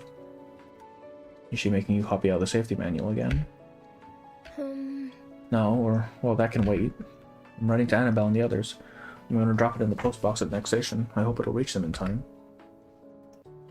As long as you post it before noon, it should reach Budapest in 5 days. A young stewardess, ever quick with calculation, does the math in an instant. Perfect. Right, I promised Annabelle my letter would reach her before Christmas Eve. Last time I told her a story of Arnold VI. Hey, Decaf, thanks for the lurk. Letters were dropped into the station post boxes, and later replies came fluttering back from Budapest. Without realizing it, she had already told the stories of Arnold the Vampire 1 through 6. Well, the next story must be about Arnold VI's descendant, Rubuska 1. Rubuska the First. What's wrong? Oh, no, nothing. Right, next comes the story of Rubuska the First. Her pen trembles, a drip of ink swivels over the page, but the writer reacts fast enough to keep it off her clean white paper. The story seems to be stuck like dry ink in her pen until at last she forces it to flow. All right then. Time to tell of the greatest vampire of the century, Arnold VI's descendant, Rubuska the First. Dear Annabelle. She's a bit full of herself, isn't she?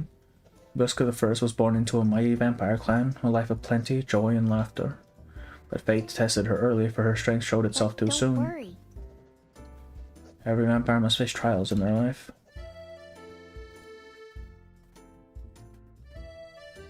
My dear. My beloved Count Arnold the Bloodthirsty, might I invite you to join us for supper? We intend to find a scrumptious human feast.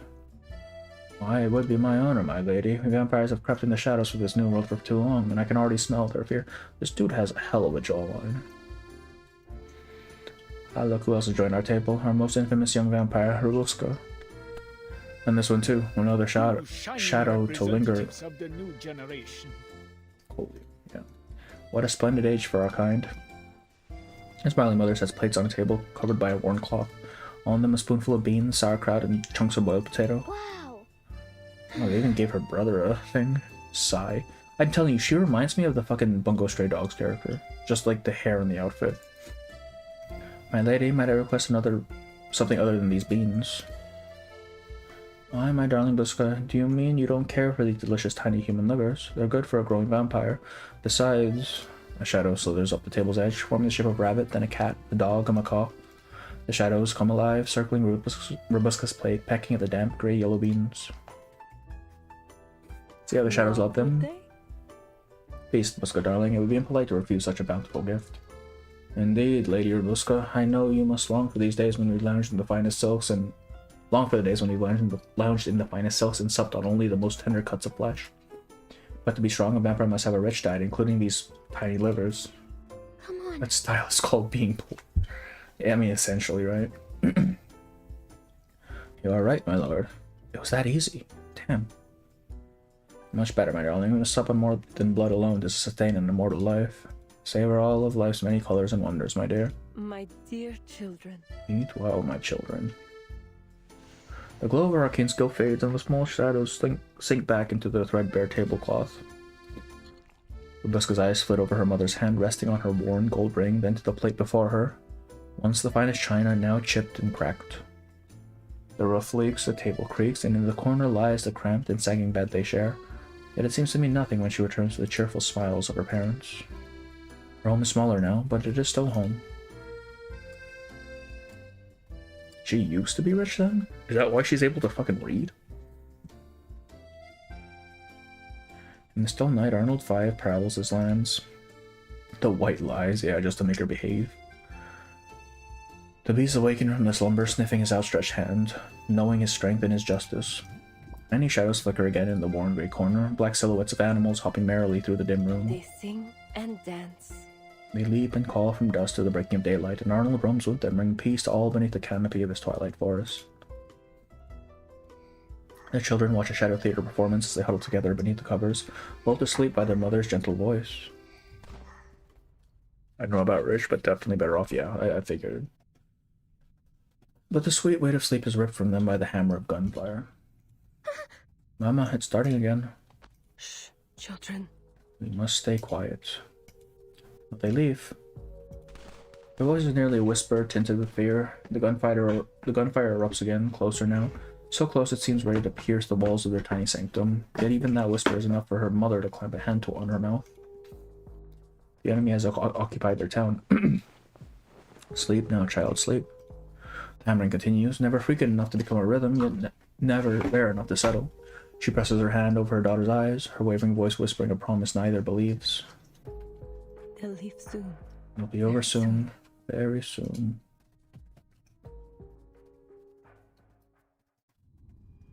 To be continued. Okay, so we are doing the whole past arc, Jesus. Alright, I need to use the restroom real quick. I will be right back. Give me 2 minutes, yeah?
Okay.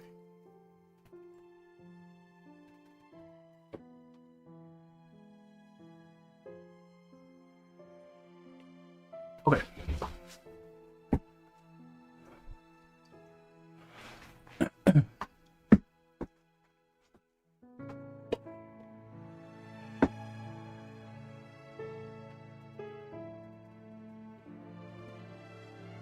Fate's bitter beans.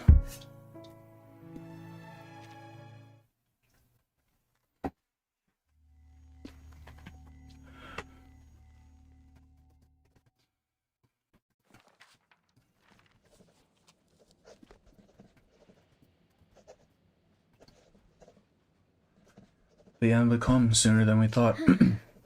Count Arnold VI and the Countess have for now fallen asleep. The OSTs are so... Yeah, the OSTs are so great.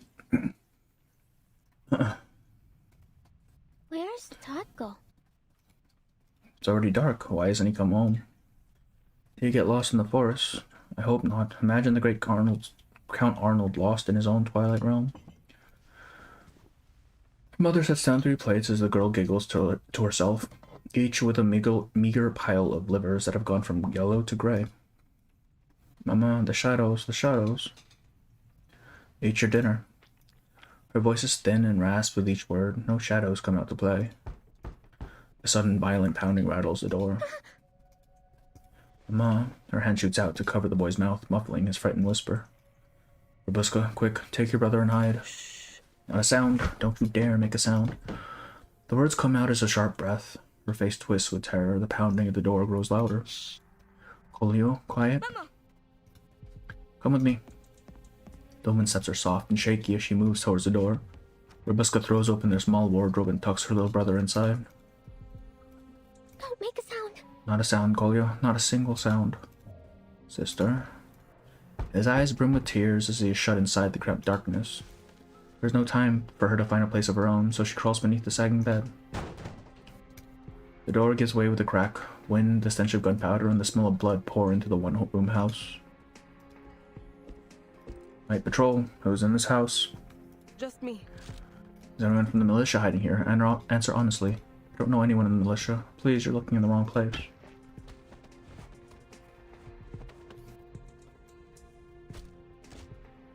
Under the sofa, the girl hears her mother scream. She clamps her shaking hand tightly over her mouth. The screaming stops. Heavy boots storm into their home. Objects smash on the floor. Doors and cabinets fly open. Ma. A strange face appears at the edge of the bed. She chokes, yet in the dark, wedged beneath the second mattress, she manages to avoid notice.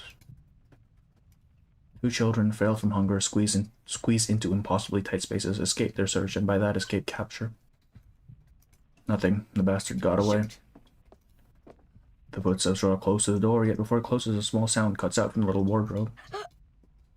Cleo's never once complained about his beans. That good behavior may now spell his doom. What was that? There's someone else in here. Boots rush back inside, closing in on the source. The small wardrobe is flung open. Mama. A child. His son, no doubt about it. Take him. Kolio is thrown to the floor. Rubuska sees it all, paralyzed with terror. The door slams shut.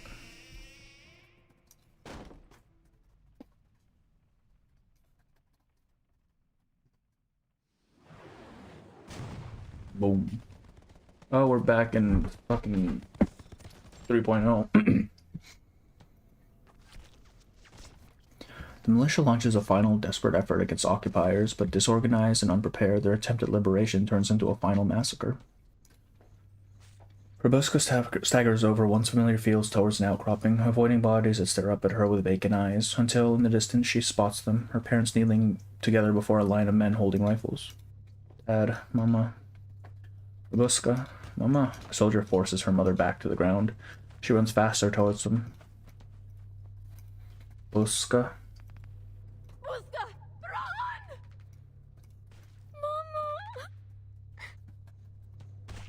Mama! Run. Her mother's eyes are 2 black pits. Muscles twist across her face, an image of dark horror robbing every trace of warmth from her face. She freezes in her step. She wants more than anything to run towards her parents. She doesn't want to listen, yet her body does what her mind cannot. She feels herself stumble back, adrenaline surging through her veins as she turns and runs. Bullets pepper the ground around her, throwing up clouds of dust, followed by another deafening blast.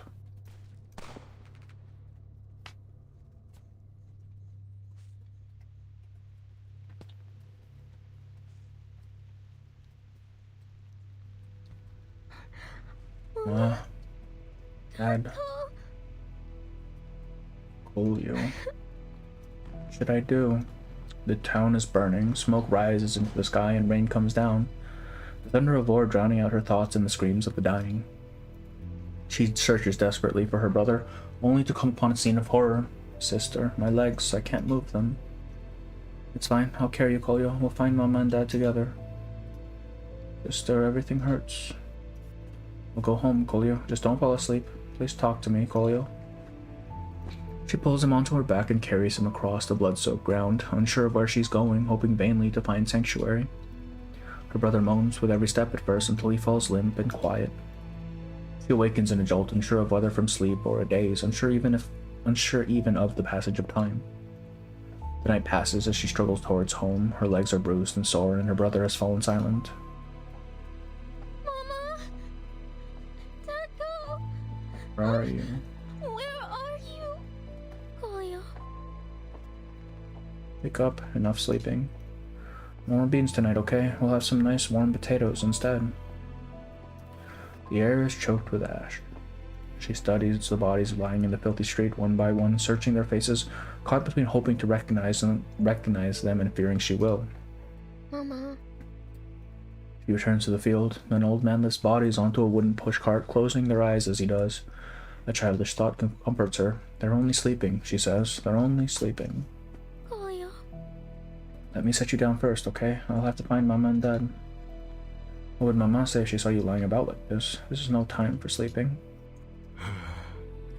Child, he is already... 1 second, Grandpa. What's that, Kolio? Yes, of course, I'll put you down here. His body slumps off her like a stone. I'll be good, little brother. I'll be back in just a moment. Her voice cuts off as her eyes catch on something in the old man's cart. Her parents lie there side by side, eyes closed. That's...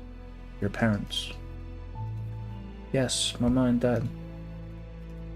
I'm sorry, child. What? Why? Why are you sorry? The words come out blank without a tinge of emotion. They're dead, girl.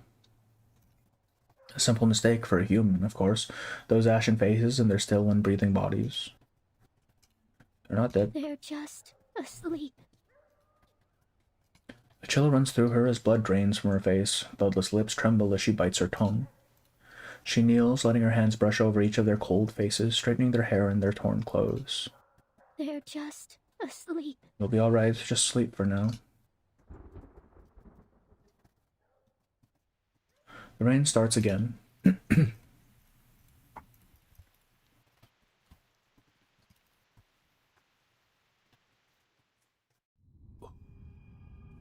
Something is about the 1903 uprisings that happened all over the Balkan Ottoman Empire, especially since we know Rubuska was one of the hotbeds of the Empire. Okay. Yeah, I figured it was around that time period. Because when I looked it up, it's at around 1900s and 1910s or something. If you remember the main story, that yes, he lost his legs. I remember that. Dancing with Darkness.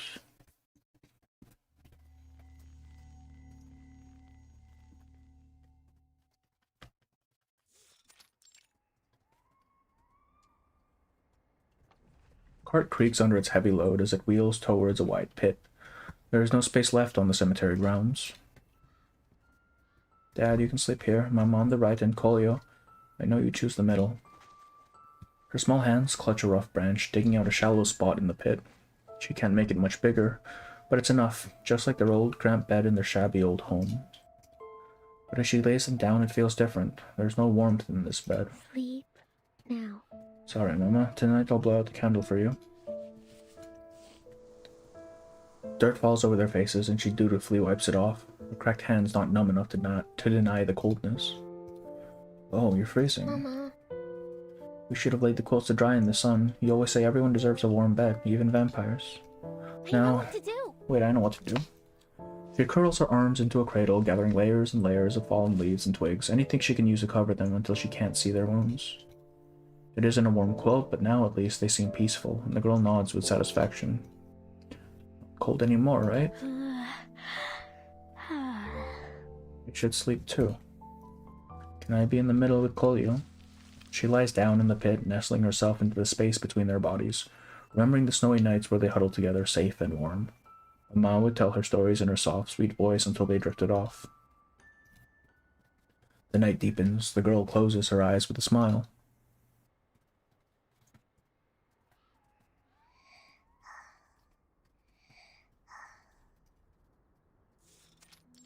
Oh, we're back in 3.0.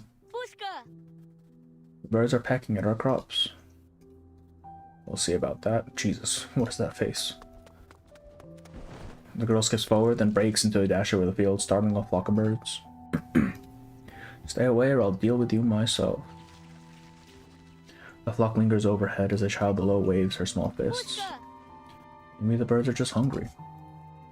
Hunger is a feeling these children know well. They've grown up in the midst of a war. We can't let them eat. It'll leave nothing for us. Maybe once the harvest comes, we can share. But not now. Go on, stay away from our crops. The flock splits into smaller squadrons, diving back to the field. The children run hard, screaming and yelling to drive them away. Olio, swing your arms, don't be afraid. Sister, they're pecking me. I'll help you. Go away, stop eating. Rubuska scrambles to protect her brother. If only there were 4 of me. That's it.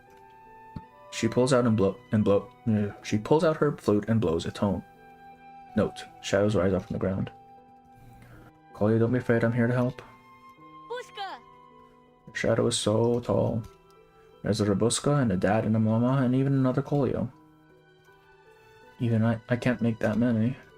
Darn you birds, even pecking at the shadows. A sharp, acrid stench jolts her awake. Kolya.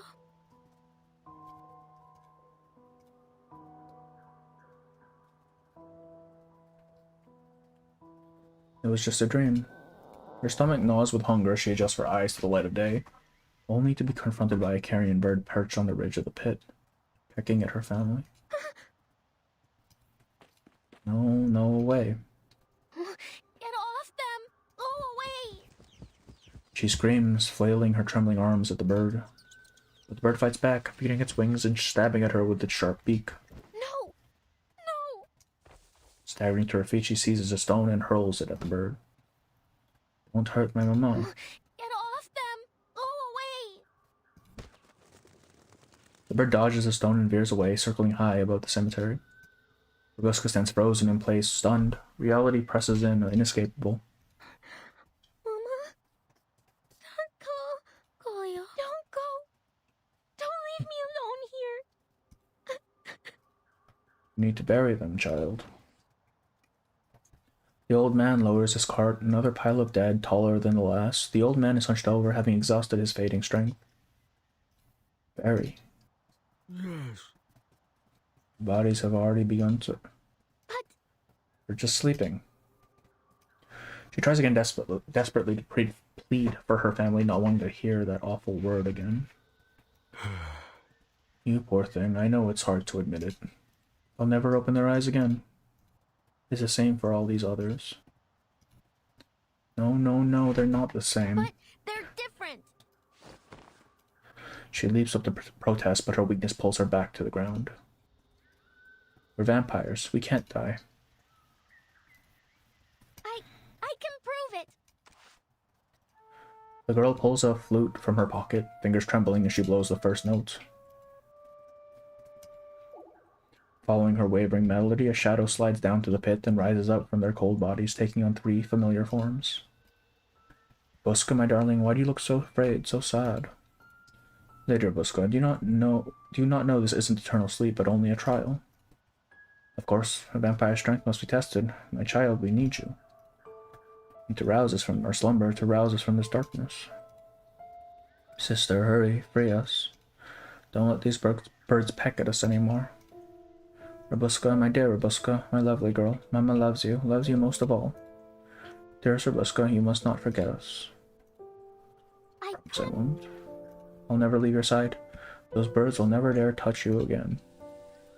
She swears each promise in turn, but before her words are even finished, the shadows scatter, melting away. See, they can't be dead. They can speak. They're here. Death can never touch us, never. I promise. Find a way to wake you. If thinking this way helps you bear it. He looks down at the poor arcanist child who has lost her entire family. There's no point in trying to comfort her. He just takes up his cardigan and trudges away under the weight.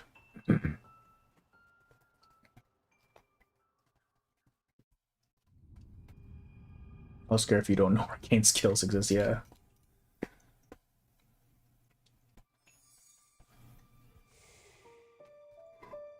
Yeah, Shadow Theater. Shadow Theater.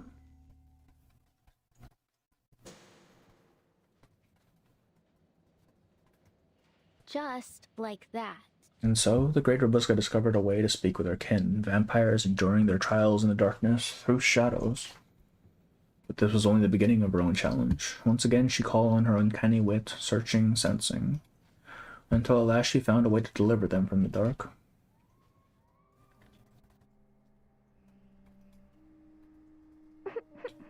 I won't run off again. Please wake up, Mama, please. Grandpa, they burned down the house. There's nothing left. And Sister's gone too. Now it's just me. Grandpa, what should I do? The cemetery fills with more and more bodies packed tightly together. Soon the dead outnumber the living. Morning floods in over morning. Penka, my son, I'll avenge you, I swear it. Sleep now, sleep, my dear. Go to that place where there's no pain, where tears will never fall again. How did you lose your way in the forest, and how did you get out again? We waited for you for 5 whole days. I must say, holding a feast without the great Count Arnold was most dreary. Yes, yes, I know. The venerable vampire count lost in the woods. Not the most dignified tale to spread, is it? In the corner of the cemetery, her voice takes on a light, playful lilt as she speaks to the shadows. Now you live in the shadows. That means we'll never be apart again. Polio! You want your shadow to be taller? She lifts her flute, and as the melody strings together, her colio stretches up taller and taller. Come on. All right, I know you'll grow up big and strong just like this. She continues to grow a shadow until Colio takes on the form of a young man. She can't help but giggle. Mama. Is this what our Colio will look like all grown up? She lies down in between her family's bodies, whispering softly to their shadows. Yet one shadow stays silent. It is small, curled up in the corner with long hair falling over it. She chooses a clear day to cut away her long hair.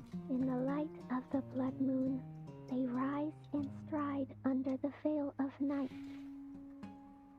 Freely they live, without fear of death, for through blood they live forevermore. The shadow speaks in a childlike tone, retelling the words of their bedtime story for what feels like the 1,000th time. The girl mimics her younger self, imagining the warm bed, the patterned plates slick with gravy, and the candle blown out at the story's end. Mama, Dad, Colio, your souls will never fade. Not until the end of the story, and even long after the story has ended. Long after the story has ended. That's right. As long as your souls are here, we'll always be together. I swear, I'll never let anything harm you again. After driving the birds away, she gathers rainwater and berries, arranging a little feast for her family. She eats only her portion despite her growing hunger and lies back waiting for sleep to overtake her.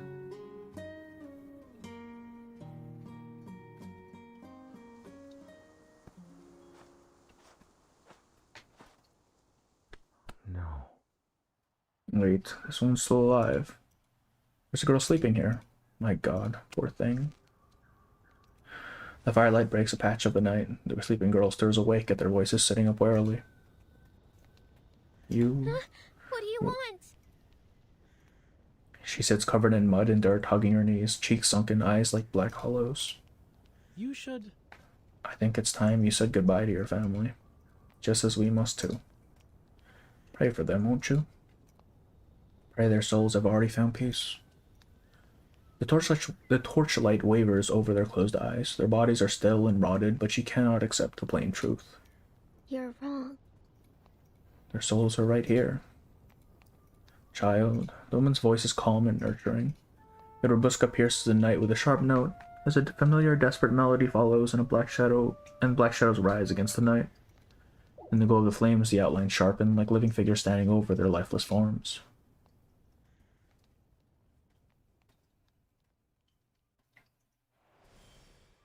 Restore the shadows of your loved ones. Call them their and trace the shape of their presence. Just trace the dots. Why?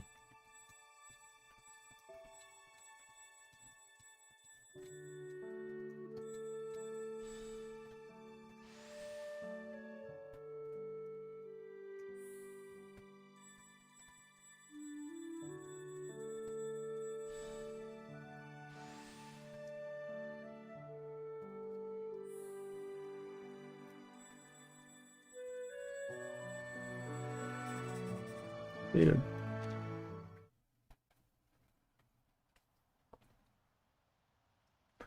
My dearest girl, why do you look so afraid? Has someone disturbed our rest? Don't be afraid, Rubuska. We can take care of things now. No one will harm you. I'm not scared of the dark anymore, because now we live in it. I'm all black, see? Kolya waves his little shadow hand, curious and playful. No one disturbed me. I just want to tell them your souls are still here. Those who lost loved ones stand in silence, unable to comprehend the scene before them. Oh, of course, my dear. The souls of vampires are eternal and undying. I may have embellished some of my stories, but that part is beyond doubt. That's why loneliness can never touch a vampire, my child. And if you ever feel sad, we can always meet in this way, here in the place where shadows meet the light. Says even if you can't hug anymore, or sleep, or keep warm together, we can still watch Shadow Theater and play hide and seek. That's right. Mama, Dad, Kolya, you're still here with me. You never left. Child, do these souls really, truly remain? The three bodies have begun to lose their features, to rot in exposure, yet the shadow she conjures feel vivid, alive.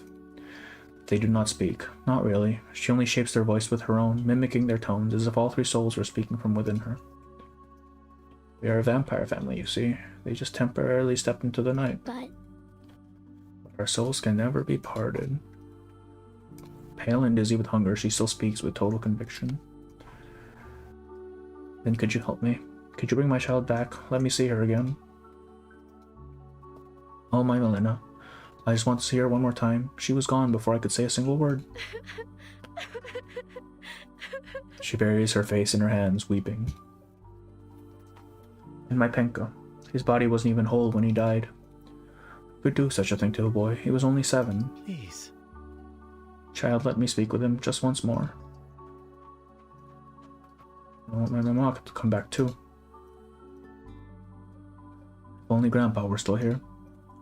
Their bleeding eyes weigh heavy on the girl, pressing down like a tide. She is their last hope. They do not ask for eternal life, just one final moment, one last meeting. My child, you should help them. There's been so much loss here.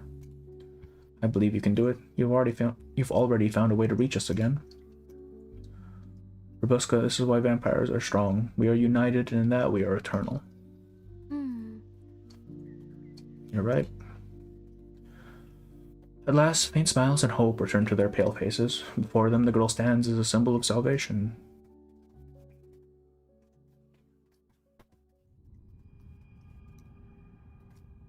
In their universe, they have so much stuff from Dragons to Legendary Monsters, Dinosaurs. It's hard to believe that not all people are familiar with Arcanus. Yeah.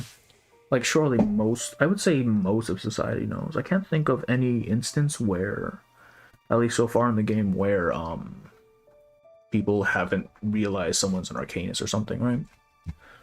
Like, they know what it is. I don't like where this is going. She's gonna become Jesus, clearly. No, Rubuska's Jesus Christ. Holy shit, Pumpa. You might actually just wind up going to hard pity. What was lost is found. Everyone knows Arcaza, yeah.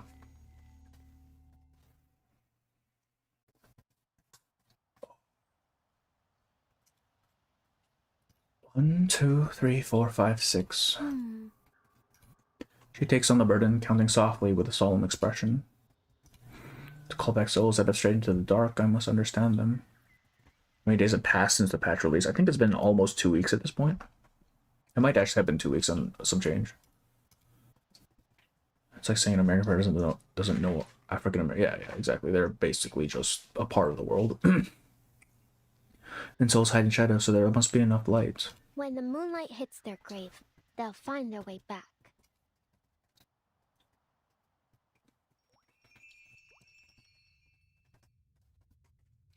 Oh, Rubuska, I'm so you've proud of you. inherited my skill with shadow. How wonderful. For the first time, the child reshapes her own shadow, turning it into a crooked circle. Mama. I want to make animals too.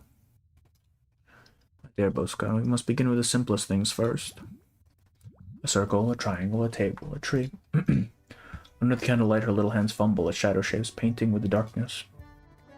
Play your flute, child. The first time I dealt within your shadows, I did the same. Let them shift and leap with each note, so they might become what you love most. The girl blows a note, then another. On the wall, shadows jolt to the broken melody, hopping with every sound. Very good, Rubuska. Wow. This is so fun, Mama. That's Kolio.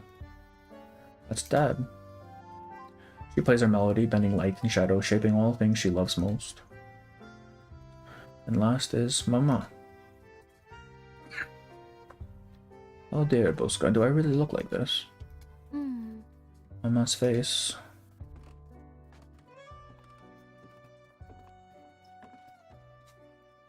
Rubuska, my darling, look at me. Do I look like this? Is what Mama looks like. Yes, correct. The girl lifts her gaze. In the gentle yellow glow, Mama's brow splits open, revealing a dark red hole seeping blood. Her face twists, muscles contorting, jaw clattering open and shut like a machine as it presses close to Rubuska.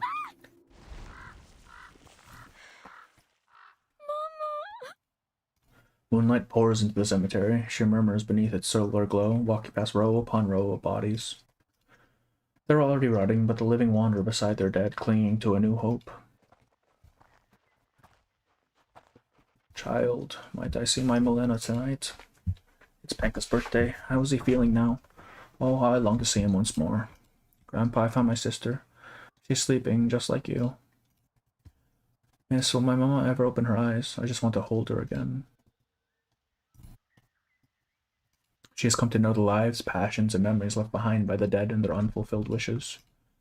Day and night she practices her arcane skill, preparing to call these wandering souls into new, shadowy bodies, just as she had done for her family. I will summon their souls and wake them again. She climbs a tree. Though her hands and feet still tremble from weakness, she is light enough to pull herself up onto a branch. She takes a deep breath and plays her seven-holed flute underneath the moonlight.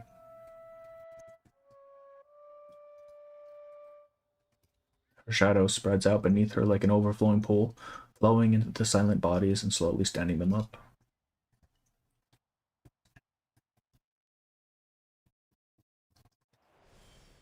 Oh, we bringing some people back from the dead, huh?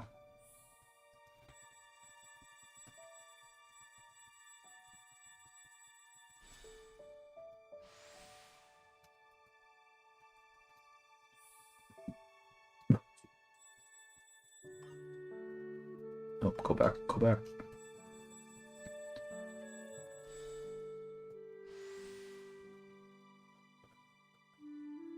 Is that just 37 silhouette? I think it is.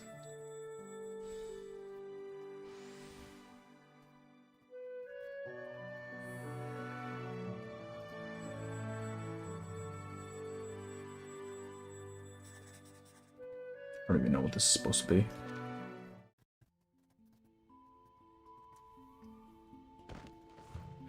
Elena, my God, my child. Mama, why are you crying, Mama? Because you've come back, my darling, you've returned to me. You don't have to be afraid anymore, Milena. Everything was dark. It was so strange.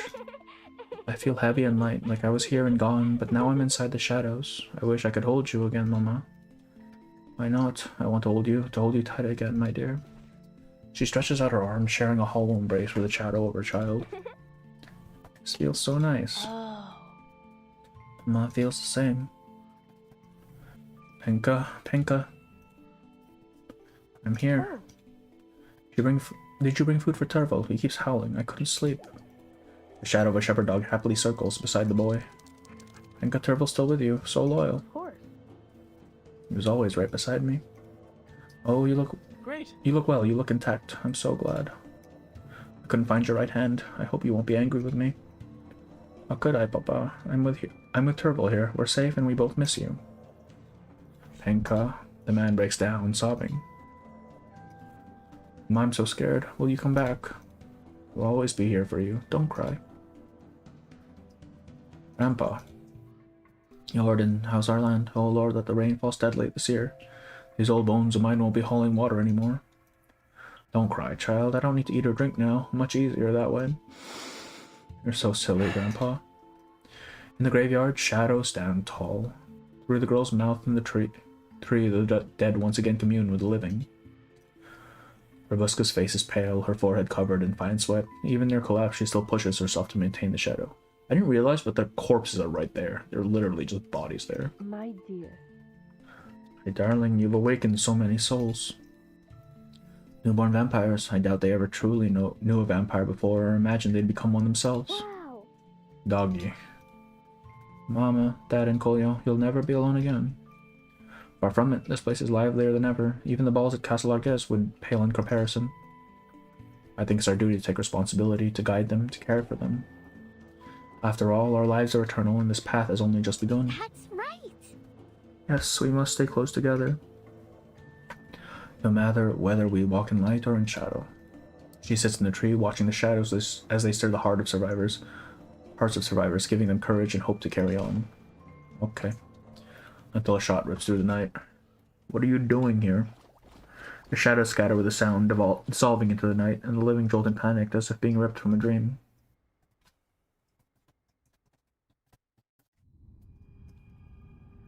Damn. This is so fucked up. Yeah, that's a little... Damn, man. The night it burned.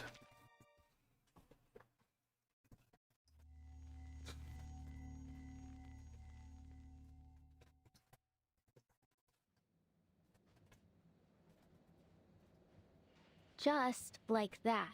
And so, the great vampire Rubuska began gathering more companions. Together, they resisted the darkness, resisted eternal slumber. They were close to victory, and of course, their trials would go far beyond this.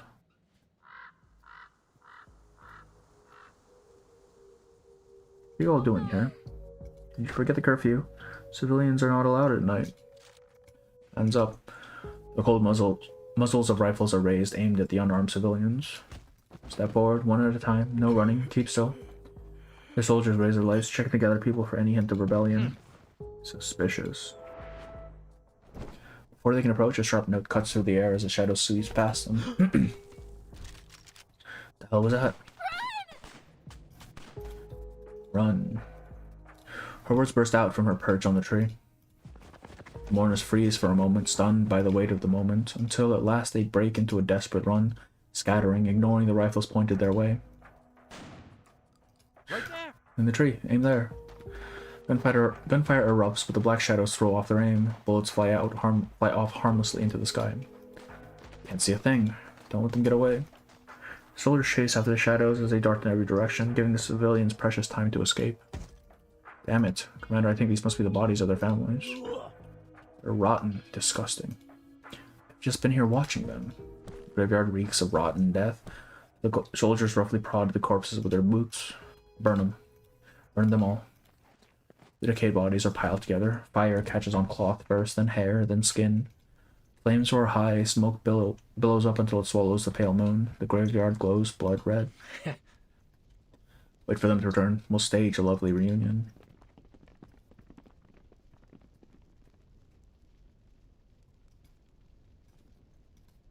Burn.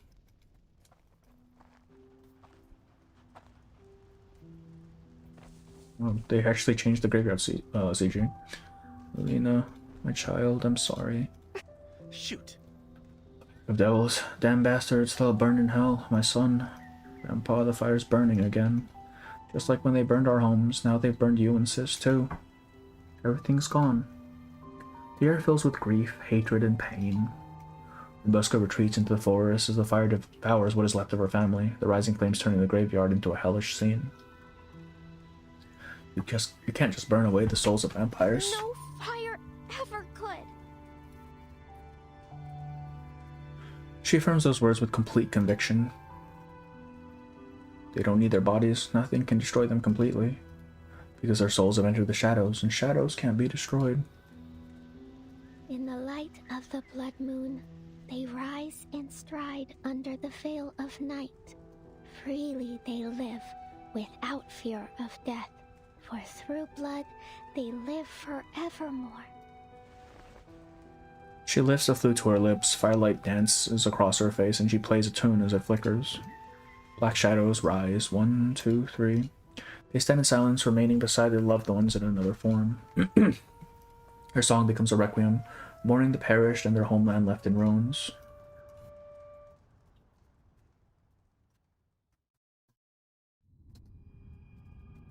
To be continued.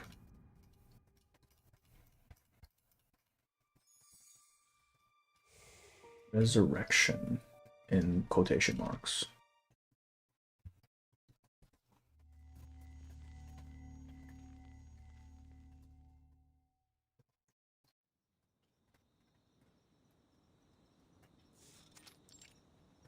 Rubuska's home. What's his name? Victor. His name was Victor. He loved yogurt, the sour kind with no sugar. I used to find him sleeping in the fields just after harvest. This was his hat. He never left home without it. Her trembling hands clutch a felt hat charred at the brim. You can't really bring them back, can you? The girl raises the flute to her lips and breathes a short note. A small shadow rises slowly, wearing a hat. God above, Victor. A child. The girl who calls herself a vampire travels their town, reviving the dead with her arcane skill. With so many lives lost to this war, people cling to the hope she brings desperately. Yet in a world so choked with death, her resurrection seems like a fairy tale. This was her keepsake. Rubuska, my mama, is she still okay today? Rubuska, I brought some food. Please take it. My Milena can't eat anymore, so at least you should. It would make her so happy to know you're fed. You need some buttons or hair clips? I found these. Take them. I even found oranges. Grandpa used to love oranges. Hey! This is the red potion you wanted. I found it. Take it. Penka and Turbo must be driving you mad. They never settle down. When Penka was little, her arms filled with offerings, and Rubuska stands there at a loss. People scour the ruins for food, medicine, scraps of their former life, all to pay tribute to the little vampire. Some plead, some give thanks.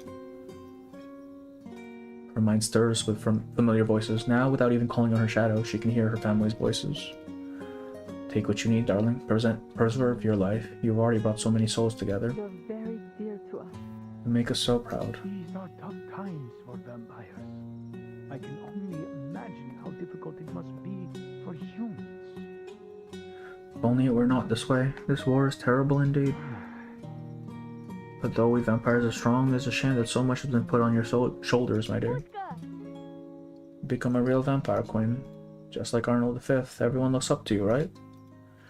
The crowd fixes their desperate eyes on Rubuska, waiting for her to summon her shadows again to call forth the lost.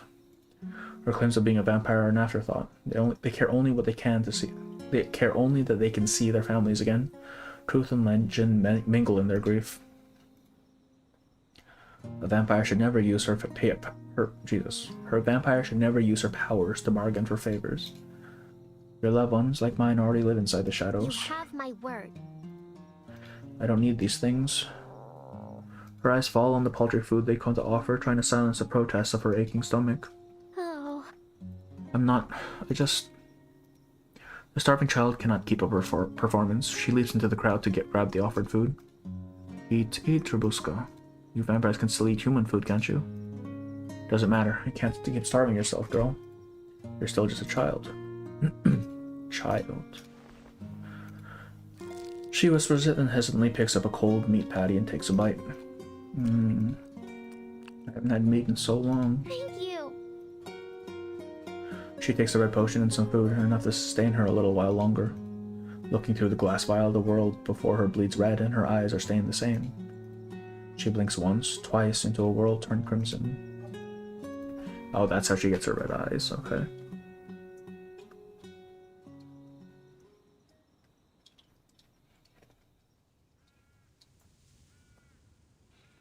Who is this Rubuska? The one they claim can raise the dead. I heard that. All we know so far is that she appears around grieving villagers. The captives won't say where she is, but this resurrection thing, they really believe it. Why don't we just kill some of them to bait her out? She's been clever so far, and no shadows. We've lost our share of officers to the militia. Perhaps this Rubuska can bring them back. Actual cosmetic potion, yeah. Of course. We have to find her. We're ready, sir. The officer grinds his boot to the dirt, raising his voice. You had the right idea. If she shows up when people die, then we just need a few corpses. Bring them here. After all that, Rubuska is still poor and hungry, huh? Yes, sir. That won't be necessary. A figure steps out from under the dark trees. It's true. I can bring the dead back to life. Well, not really, though. But Only a vampire can be reborn. So when they return, they'll return as vampires. No matter what. I don't care what they turn into as long as they can be of use, but they can't, though. He signals his men with a glance. Pistol lifts quietly, aimed at her small feet. Little girl, if you give us what we want, then we will reward you. Reward? What reward? Whatever you want, girl. I want... Her words cut off as if sinking into a greedy kind of thought. A bullet bursts from the barrel, flaring in the dark night. The shot is true. The figure beneath the tree drops with a groan of pain. Grab her. Boots scrape hard against ground. The soldiers rush in, but all they find is a fading shadow. A vampiric resurrection can only be done on a bright night.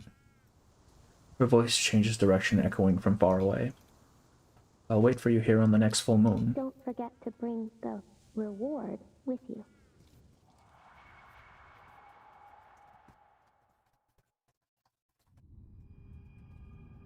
To be continued. That was a quick note. By blood, I swear.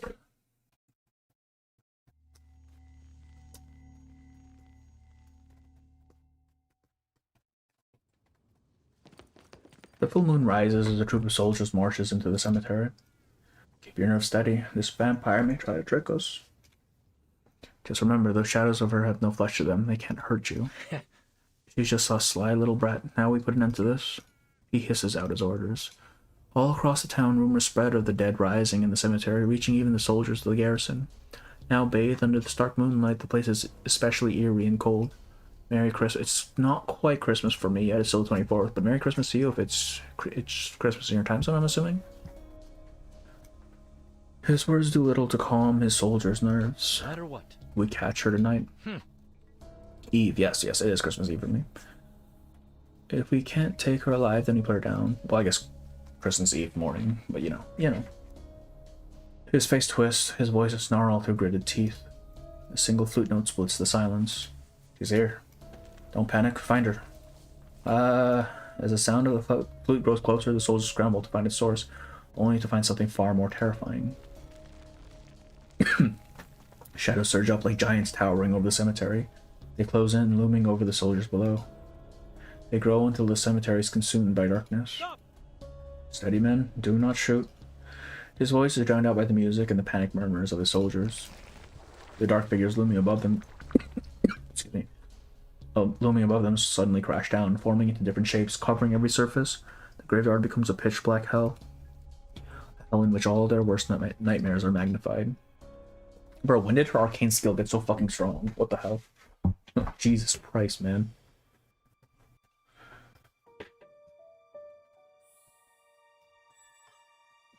Oh. Brother, please.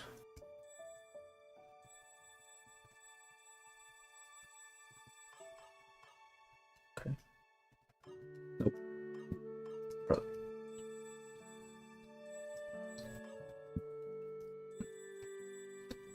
There we go.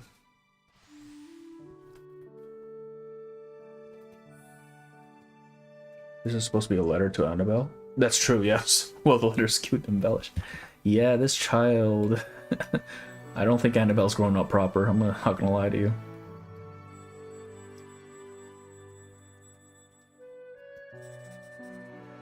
What am I looking at?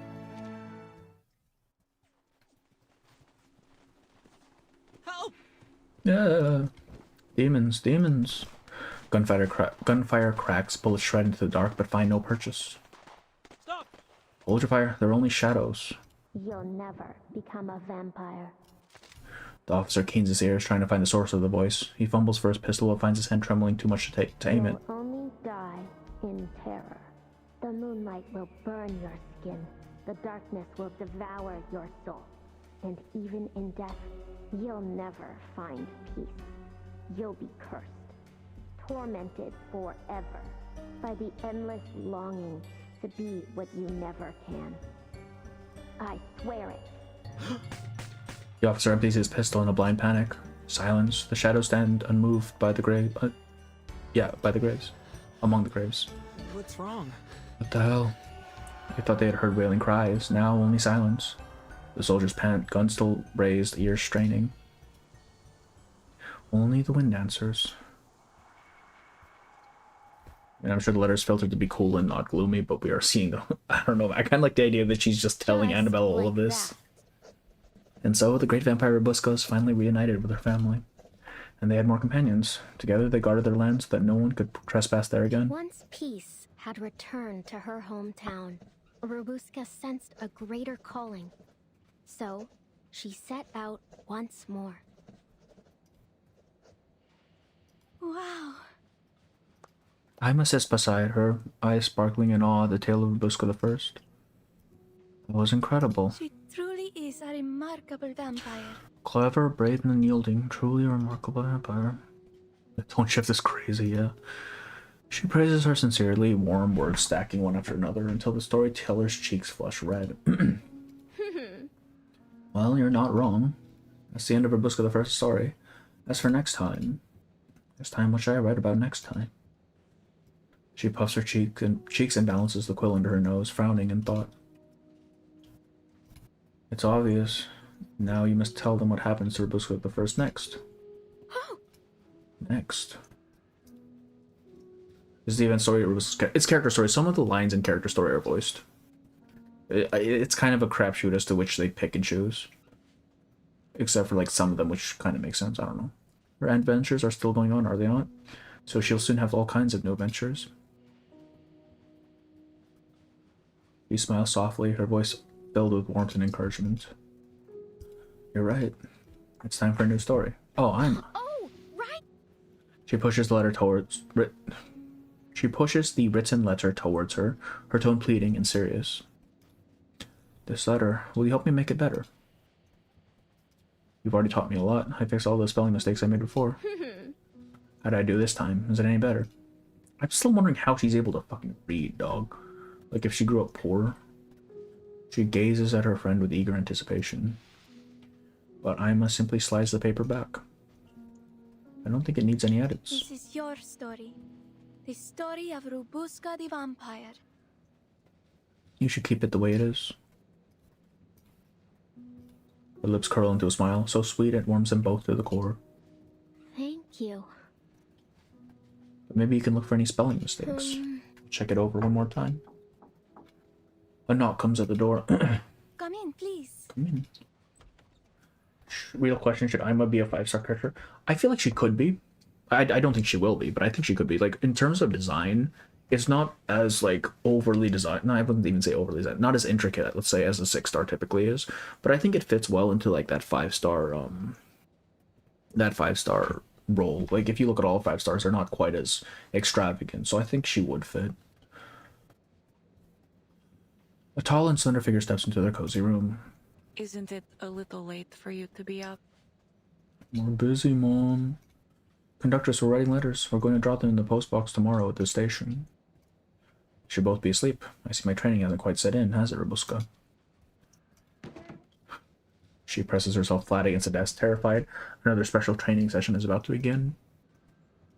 Relax. You think I'm me a cold-hearted taskmaster, don't you? She pulls out 2 pieces of network in different colors. I'm glad you're still up. I want to give both of my best stewardess as a special Christmas gift. Wow. Oh. The seasoned stewardess pounces on the gifts. The white shawl belongs to Ima, the red to the newly promoted stewardess Rubuska. Ruby. This one's yours. For me? Mine. Oh, she's blushing. Conductress, all this time you were needing this for... She recalls how she grumbled beneath that red yarn ball balanced on her head. You should reread the section on employee benefits, Rubuska. Thank you.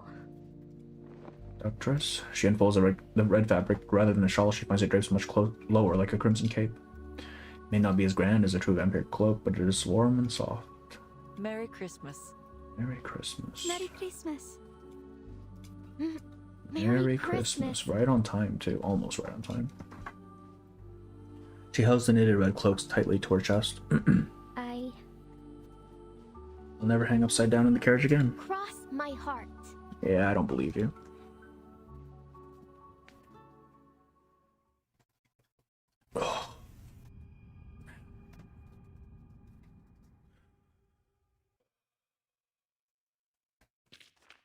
Is Corvus playable, guys? I think oh yes, Corvus will be playable. She's not playable yet. She will be playable by the second half of the patch, which is in like a week. Because this time around Blue Hawk has just been... Yes, they've only been released in 6-star, so I doubt it's going to be Ima as a 5-star, because like this feels very much like a one-off sort of thing. Let's see here. I love how supportive Ima is. I can't stop cringing the idea someone's pretending to be a vampire while being a vampire yourself. Is it supportive? Maybe she's just like pitying her at this point. I don't like the idea that she's creating illusions, making people believe that their loved ones come back alive, making them believe it. So if this is a letter, right, this is supposed to be embellishing Rubuska's life, essentially, for Annabelle. I wonder how much of it is actually true, you know? Because I don't know if she actually went up and fought the fucking military in a graveyard. That seems a little much, right? It also seems a little much that people would eventually come to venerate her as sort of like this resurrector. So I'm wondering how much of that we could take at face value and how much of that is just her, you know, playing up the vampire bit. And then he made it adorable because Rubuska here is more like finally finding her new family, which is adorable. Yeah, it really is. Rubuska's really similar to Conjura. Yeah, but basically, yeah, it's like someone who kind of has to find their way in the world on their own. I hard to agree with the mask. The story is weird. Yeah, I don't know. I feel because she knows she's not a vampire. Like we saw it in the story. She knows she's not a vampire.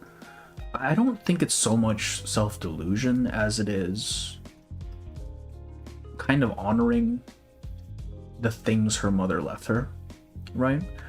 Like this, like even if she recognizes logically she's not a vampire, just kind of this is her way of keeping her family alive, like literally keeping her family alive, not just not literally, but like you know, spiritually keeping her family alive by preserving the this sort of mythos that her mother created for her.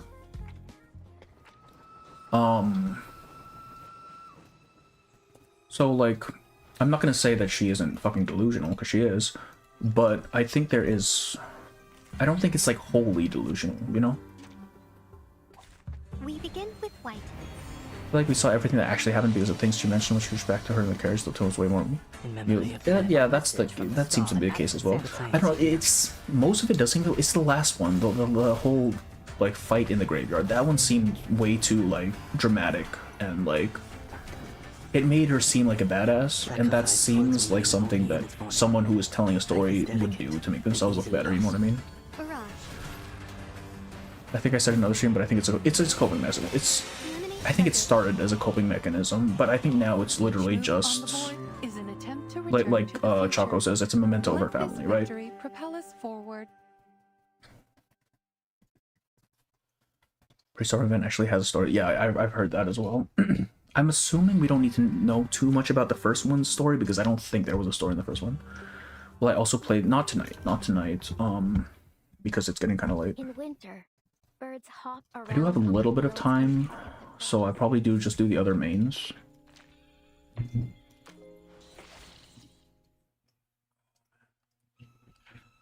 That was a good story. I like that story a lot. Like those first, it was a heavy fucking story, man. The first one was, yeah, the first one didn't really, like, you just kind of did it. But if this one actually has a story, then damn, alright. I'll have to do that for another stream, because I think it'll probably take a bit, right? Mains. Alright, we'll do mains, and maybe Limbo as well, because I need to get those done.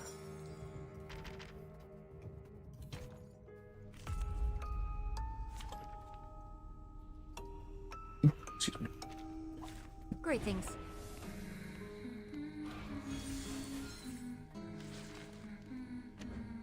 Well, the story in the first pre-storm was just we need to figure out how to prepare for a storm scenario so that we don't lose 50% every time one happens. Okay, fair enough, yeah. I mean, that's basically what I pulled from it, like kind of a training scenario. But it didn't seem like it didn't really seem like it had much of a story, you know, an actual story.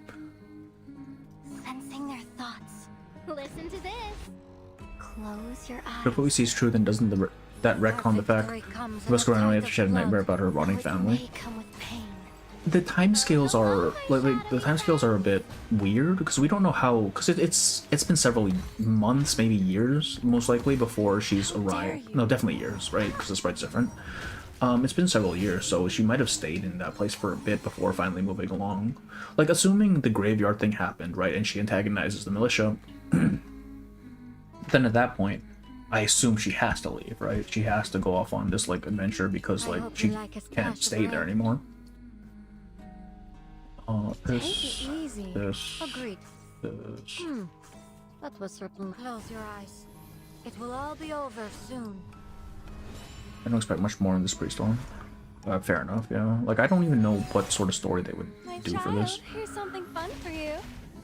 That's about why the mother existed, but not much, yeah. It's been 4 years canonical, that makes sense, yeah. Because, I mean, she's still just 14, so her being around 10 at that time sounds about right.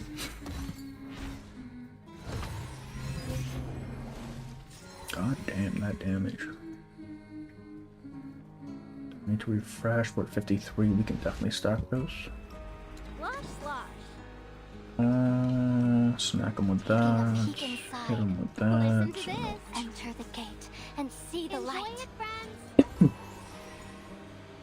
She's now 14. Yeah. By the way, Ima has cancer. Who the fuck ends a chapter like that? What? What do you mean, man? Who said Ima has cancer? Did I say that? I feel like I might have. Ah. Wait, no, I know what you're talking about, yeah. I don't think it's cancer, though, because it seemed to not be a detriment, right?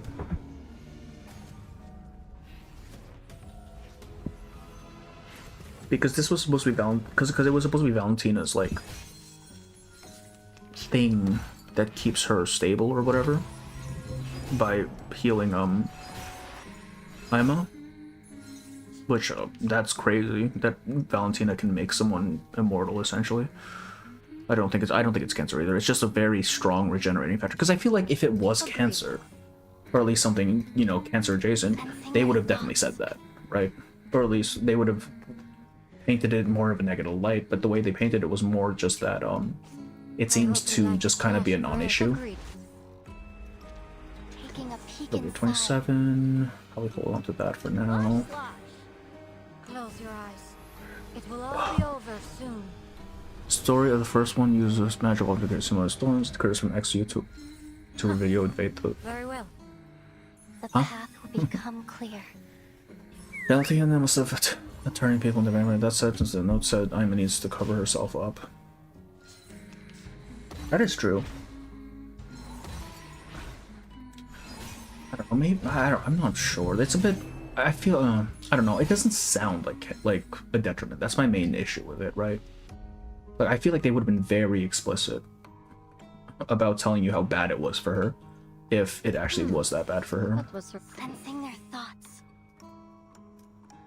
Feel like you enter the gate and see the light. Victory comes in a tide of blood. Face. But she does have the bandages. I don't know.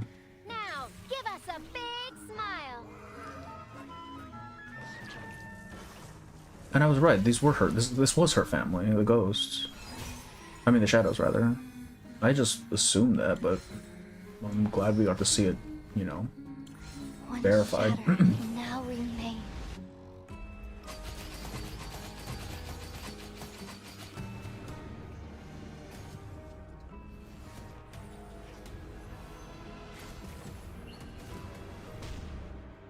Bald AF, correct.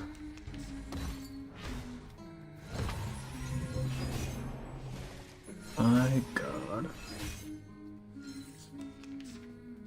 Talking about the main event story, then my assumption was Ima had some sort of disease she couldn't have survived. That is what I got out of it as well. Or the fact that she's a half vampire was doing something to her. I hope you like a splash. I'd have to, like, I don't remember, I'd have to go back. I don't know if they ever explicitly said what it was. Slosh, slosh. Listen to this. It's possible they did, and I'm just forgetting. Slosh, slosh. But all I remember is Peros was like, yeah, we'll take you to Valentina, she can fix you. Come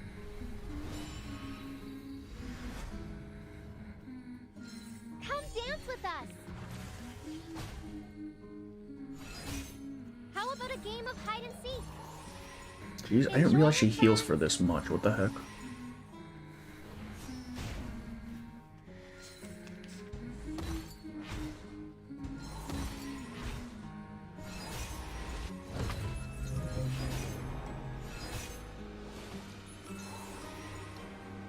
I read it twice, I don't remember. Okay, I feel like that's the case then.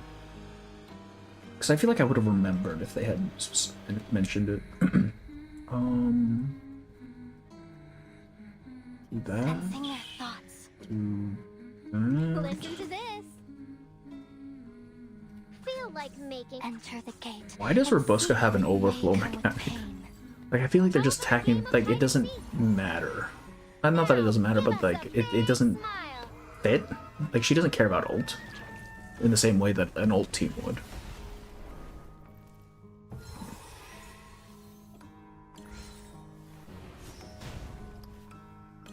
One shattered, now remain.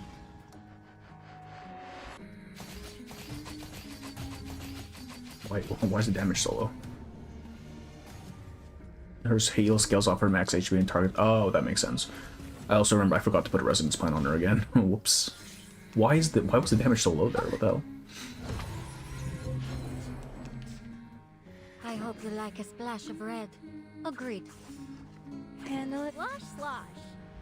Close your Being a eyes. pre-storm protocol 2 is kind of a part of that game mode. You just need the Soon.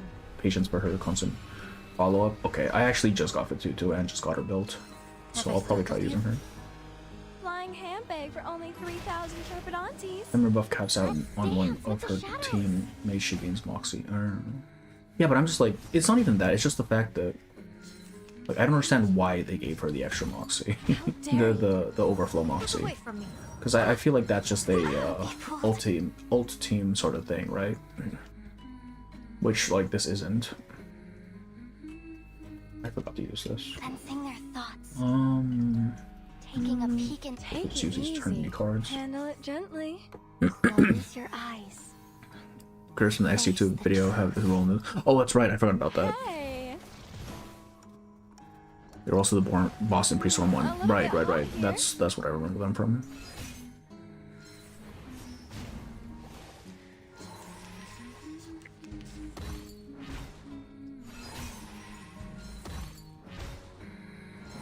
Won't be fooled.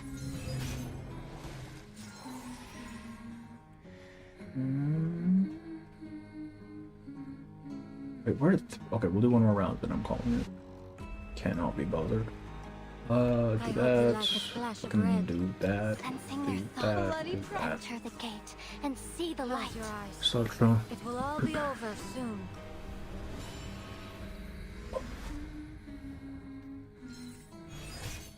Though it may come with pain. The ocean dried and I'm alone again.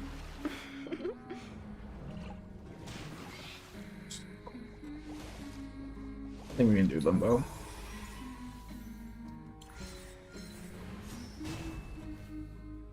One shattered. I think the most surprising fact is that one of the bosses of Ghost Astronaut, they were fighting aliens. Oh, from Pre-Storm? Okay. I'm like, wait, what? What are we talking about right now? A Ghost Astronaut? What? Huh? Right, I think that's good enough. That's good enough. 3 million, that's fine. Brutality.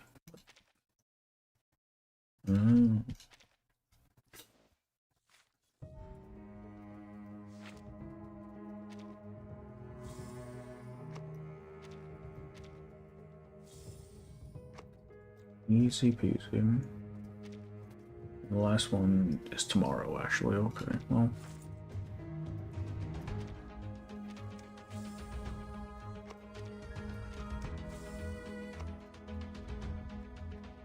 $2,000 for the gluttony.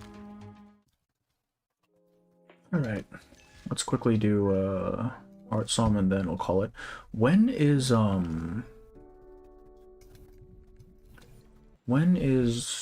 Corvus' stuff coming online? I went to sleep and woke up. Bro, how are you? Oh, dude, wait, you weren't even here for my start, were you? Embrace the radiance of the stars and their We'll just auto rapturous this shit. tears. I've got your back. You really only Don't needed take it on 50k, yeah? But that's gonna change soon, so hey. How would you rate those stories? The anecdote needs work. If they're gonna keep the format that they had for this anecdote, they need to step up the story game, because I think Necrologist's story is easily the weakest out of every single anecdote we've ever had. Like, I can't think of one that I think was weaker. Maybe Lasource's, just because I don't like Lasource. And Alien T, because they both feel like slice of life sort of stories. But God, no, and Necrologists need more work. I hope the future anecdotes step it up in terms of story. Like, I'm fine with a different format, it's whatever. But Necrologist, no, man. No, I'm going upstate. Why? Why are you going upstate? Eric's? What do you mean Eric's? Eric's was good. In the repeating Apparently they've had a chance to Ghost Squad and they're actively fighting off aliens. What the fuck is Pre-Storm, man? What is going on over there? Corvus in 8 days. Okay, her. Okay, so. Okay. Hang on. Visiting cousins. That's crazy. Am I your cousin?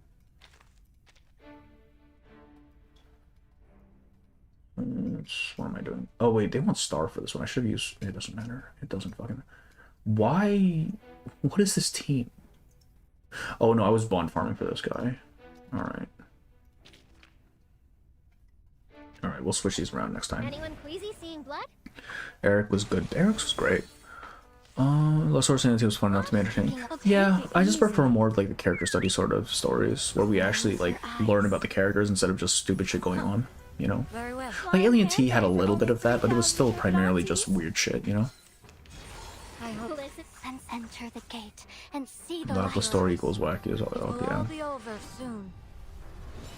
I went to Cap Town, they said you knew there, that's crazy. Nice move. Oh, but Rubuska's story was fantastic. It was very heavy, but I think it was quite good.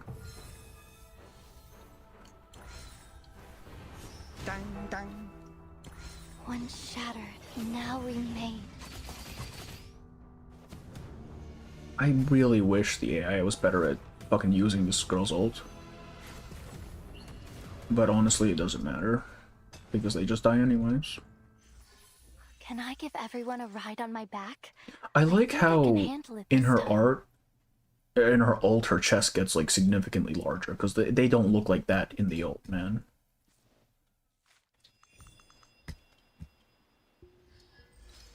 What he said is correct. The ghost accidentally entered the... What does that mean? What is going on with Laplace, man? Alright, we'll switch teams, because apparently we want Star for this other side.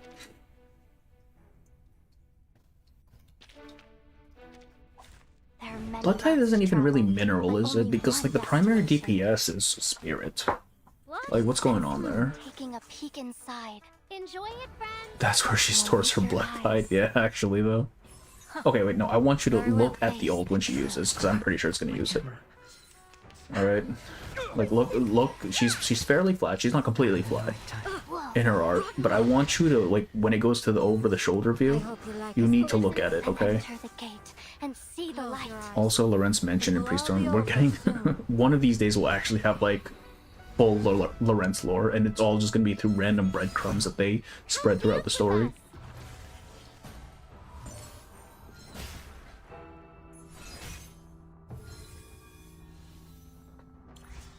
I don't need a reason. Well, okay, but now you have one. Okay? So, there you go. Okay, look. Alright, you need to explain that to me, because that's not what she looks like in her fucking art, man. The blood tithe really just does stack, doesn't it?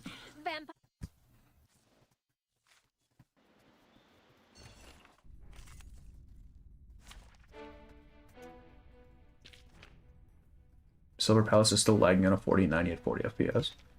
How would you even... do they have gameplay out? New gameplay out? Because I know they had the beta thing. But that was just a CG, wasn't it? Not CG, animation. I've got your back. Cinematic, that's what it's called. Hey, look at Shemaine. God, I wish they made Shemaine good. No. He'll know what to do. Star. Jinyang's event story at the latest should be during Force Storm or right after. How, though? fucking how? How do we end up in the early 1800s? There's no fucking way, man. Goodbye. Yes, they have it, so fair enough. I can always just kill the graphics, it doesn't matter. Wasn't Silver Palace lagging even in their showcase? Yeah. But we don't know how far off they are from launch. Like, I don't know how polished the product is. Because I feel like we're still like a good year or two at the very least away. Did y'all sign up for the beta? I did. I doubt we're gonna get chosen because I don't get chosen for these godforsaken betas, but hey. Last gen graphics, next gen hardware requirement, yeah. They said Pandora Wilson went missing during this update. Wasn't she shown? No. Her proxy was shown, like the letter. But that could have just been Verity impersonating her, because it's been said that she does impersonate Pandora Wilson. Good for you. So that could have just been Verity. Like, we don't know when Pandora went missing. Like, we just know she went missing at a certain point. Or was it? I'm saying we don't know if it was her. Not that it wasn't. Because, as far as we know, Verity has been impersonating her. Like, not even just Verity. Most of the Utu have been impersonating her at one point or another because they need to keep going, right? Which means it may not even be her. It might be, depending on when the fucking story takes place. But the 1.6 story is I hate it. I hate the timeline, okay? Because I don't know when we go to the 1800s. There's no storm that takes us to the 1800s. It's dumb as hell. I don't fucking understand. Because if this is Yennese's original timeline, right? She's from the early 1800s, early 19th century, right? So I don't know how we end up there. But apparently it has happened by 2.5, I think, because they mentioned the Yenisei River and having water samples from it.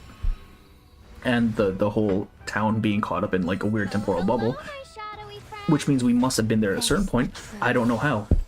It's dumb as hell.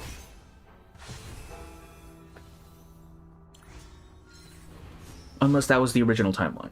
Unless that event actually took place in the original 1800s. Which still doesn't fucking make sense because Yenisei shows up in the suitcase at the end of that story. God damn it.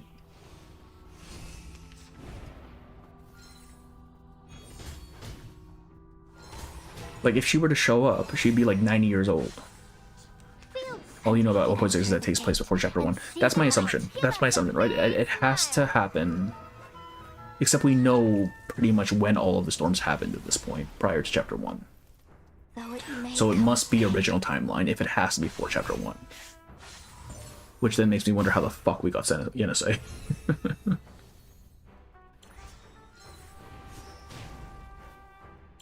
One shattered, now remains.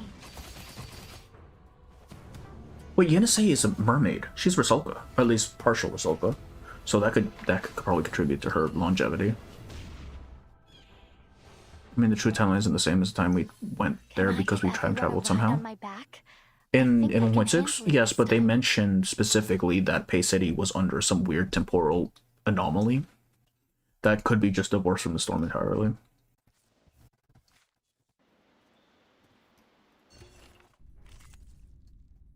As soon as during some point, then maybe high nuclide stuff caused them to go back in time. Yeah, my assumption it has something to do with the temple because that was a safe zone. But in terms of like actually knowing, I'm just gonna pretend that 1.6 doesn't exist until something forces me to acknowledge it. Because fuck that, man. No, he'll know what to do. Stars. Everyone, Gutien and Zima joined the foundation. Yeah, exactly. That's my issue. Because Zima's story happens around the same time because fucking no, it can't even be original timeline. Because Name Day shows up.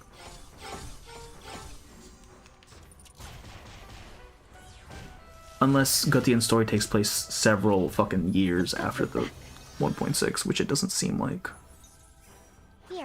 Man. Maybe take a deep breath. God, 1.6 shouldn't exist. Beating. There are no mentions of Storm Syndrome or anything of that sort, though.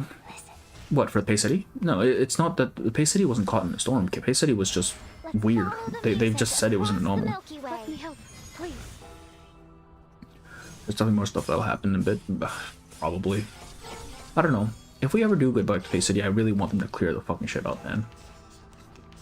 Because as it stands, I have no idea what's going on with Pay City. Or just that region in general. I think it'll have to tie back to Mesmerit. That's another thing. Like, this is a different iteration of Martha again, right? Like, so clearly a storm happened afterwards. Fucking hell. Man.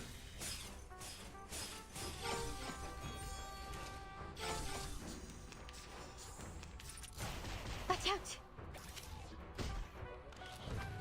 Так ярко и тепло. I've got your back. Always I... No. He'll know what to do. Даже далеко в космосе. Все равно здесь, со мной.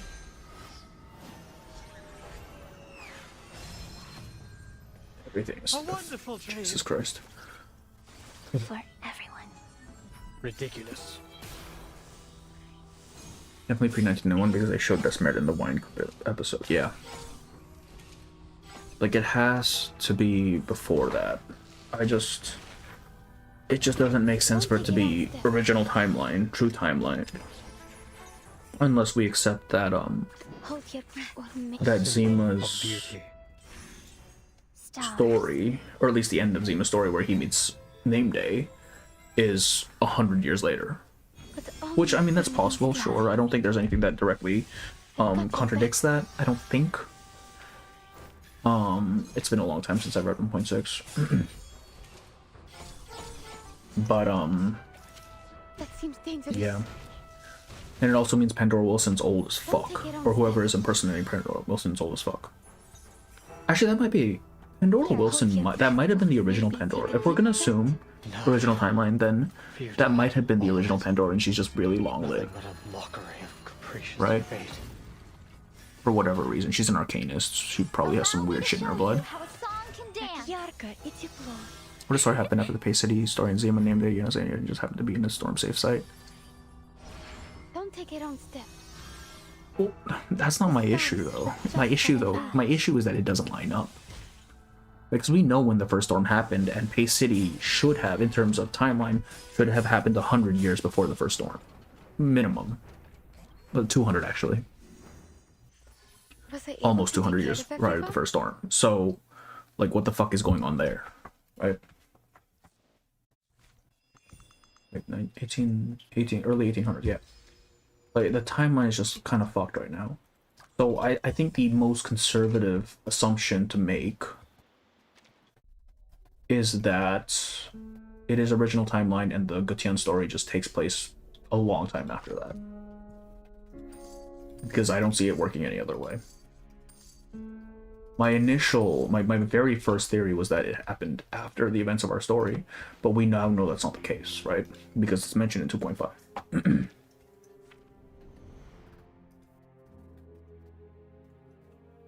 Starting for good articles. Look at their imposter during Midnight Whistle. So my assumption for Midnight Whistle in general is it's probably based on what's the thing called, Murder on the Orient Express, right? Which, you know, you have all the suspects, and I think they're just there, like her Verity and the old lady, I forget her name, Sonia, and the dude and Annabelle and all them are supposed to take the role of the various suspects, right? Which is kind of another reason why I'm like, why this story's a bit weird, because it kind of set up a detective story, kind of, but then it kind of just dropped it in favor of first horror, then zombie killing, then who knows what. Or I guess infected killing, whatever. Right? So I don't know. The story honestly felt a little bit all over the place. It's fine. I just feel like it could have been a lot more cohesive. Earlier to the Midnight Whistle said it takes place in 1913, but days are revealed to be 1912. Oh. Wonder what that's about. Maybe they're traveling around New Year's. Who knows? Well, I mean, Christmas, right? Maybe it's literally just the New Year's. If it's a typo, it's kind of a big typo, yeah. Yeah. Hey, don't you try to pick me up too? You can't. You're barely any taller. Will you be playing Pre-Storm? I will be, not today though. It's almost 6, it is 6 a.m. I need to go to bed soon. I need to go to bed now, actually. I talked in my video, but I haven't watched your video yet. I saw it pop up, and it was an hour long, and I needed to do stuff, so I put it on. Watch later. I'll probably pop it on at the gym tomorrow. Today, technically. Because Semmelweis said November 1912? Maybe Semmelweis is just dumb. Wait, who do I use this on? Still haven't used this thing.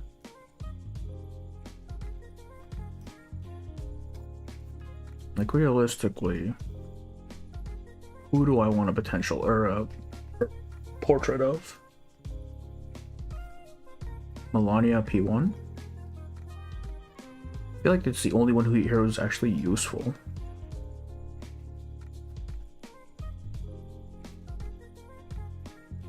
Artemis Hesabeth again. The story starts November 31st. I think it said November 30th.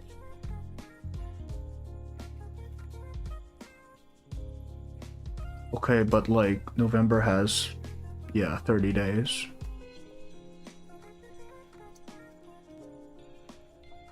But then Millennium P1 is, yeah, I figured, because like Voyager's the only other one, but Voyager's portraits are dog shit.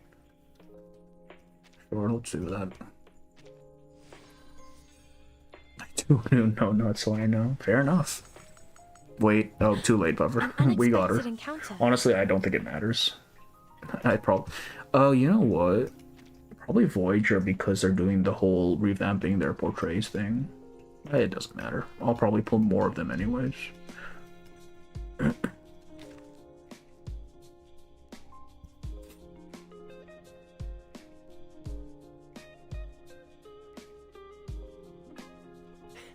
The future?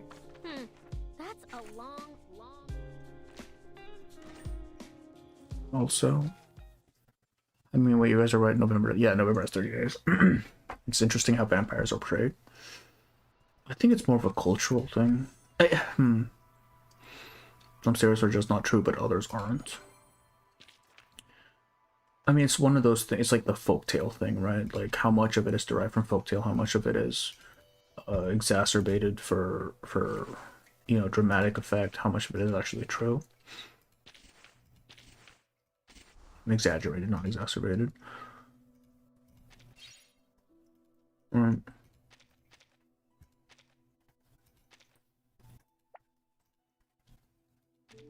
Also, Pyros was kind of a shit vampire, wasn't he? Like, Valentina, she could just turn into smoke and not get shot in the head. Pyros, I mean, like, he saw this girl tackle him. She had time to raise her hand and stab him through the heart with a stake, and he didn't even try to turn into fog. Like, what's the deal there? What is he doing?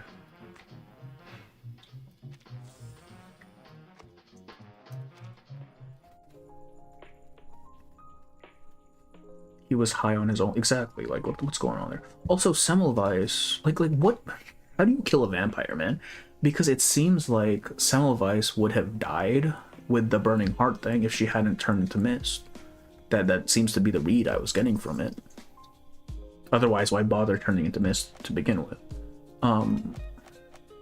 But getting stake through the heart is fine. Like, what's going on, man? Unless they're just like different kinds of vampires, different tiers. He was high on his own supply. Vampire thralls are portrayed as zombies and almost also that too. Yeah. What am I even doing right now? I should be logging off. I still need to grab Rubuska, Semmelweis' wife. Oh wait, I need to get. Hang on, I need to get fucking. Not that. I have not put in a thing for this yet. Let me see here.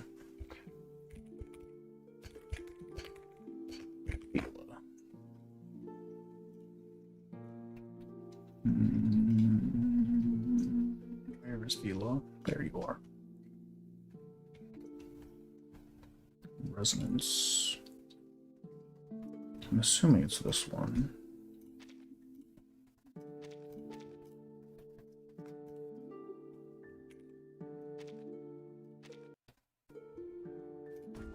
Alright, then one for Fatutu as well. I think those are the only two I recently got. Rubuska might actually have hers. I don't remember if I gave him it or not. What the fuck is Fatutu? Did I max? I don't remember if I even maxed her. Oh, I did.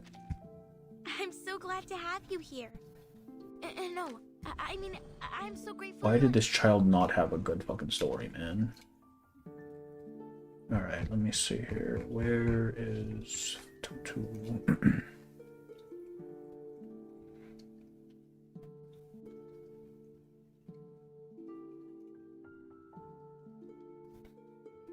Resonance.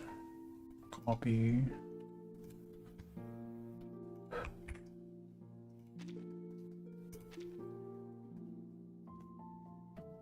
And the Skeb. I don't like his motive, could have given him a strong... I honestly don't know how much of his motive was actually legit. Like, I feel like Peros was just primarily driven by ego. Like, the only reason he was so, like, gracious and, you know, allowing to begin with was because he always felt like he was in control.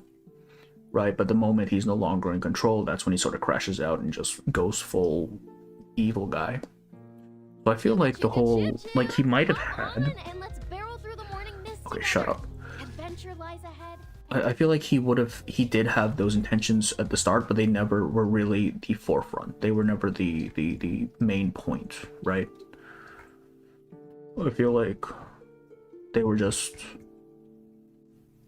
secondary to his own ego. Good to have you here. No matter if you found a bargain. Want to give his last surviving family a happy life and Manus, maybe they can do it. Yeah, that too. Like, the Manus definitely was complicit. I disagree. I mean, fair enough. I don't know. Because the way he crashes out at the end makes me think he never really was in it for the thing, you know?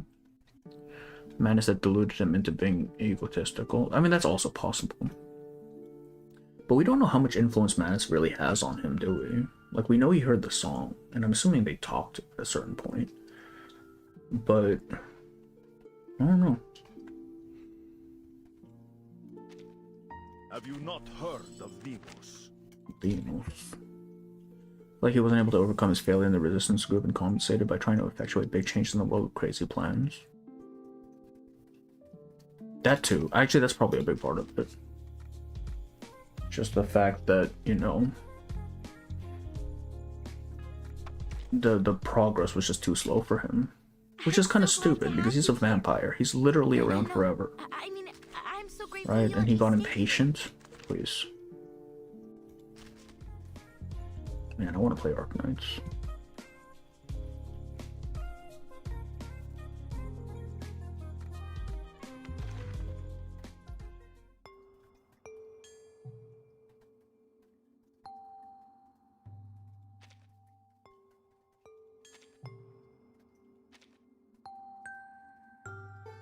I think that's what the Manus... Yeah, I mean, that's usually Manus's sort of modus, right?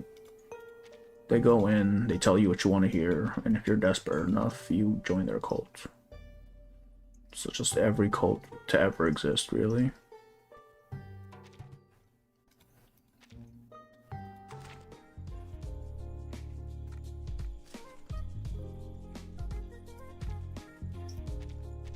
I should log off. But I woke up at like 9 PM last night, so I'm not even fucking tired. Adventure lies ahead, and there's a whole life to live out there. Storm mention was interesting. What was the storm mention? I don't even remember.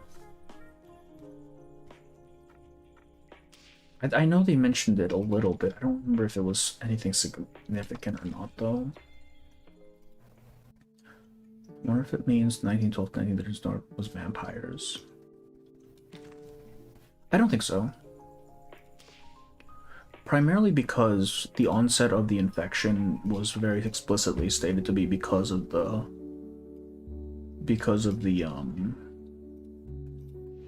song, right? Wait, do we get there? They have stories, right?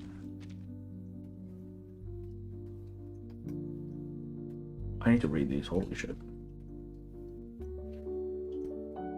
I understand his thought process, I just don't like his motive in it. Yeah, in a narrative sense, it feels cheap, right? Because, like, I don't have anything against the whole idea of wanting good and then having that want corrupted and eventually turned into something dark. My issue with it is it was presented really fucking poorly. Like, first of all, Pyro shows up, what, halfway in-ish? Right? And then they don't establish his whole thing until basically when he's already gone and turned full heel, right? Like, it was just too little too late, I think.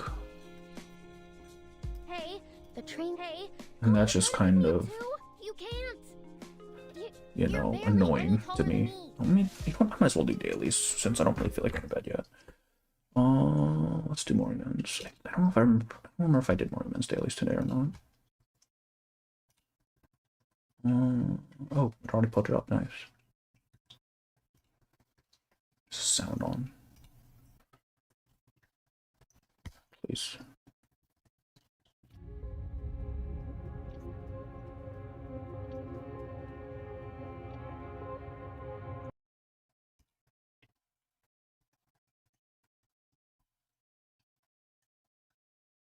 Back. Is it still dead? このクソみたいな世界で救いを求めようって I think it's back. そういうまっすぐなバカは嫌い Alright, じゃ did な I い do ぜ dailies already? まあ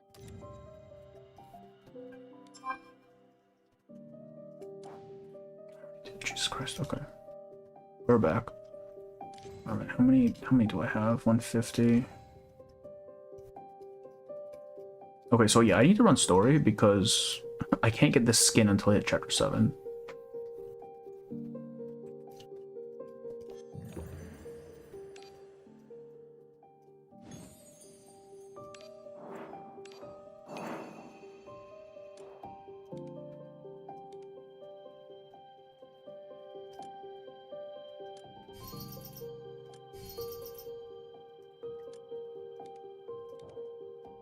I already did dailies for this. Okay. I need to do dailies for as well.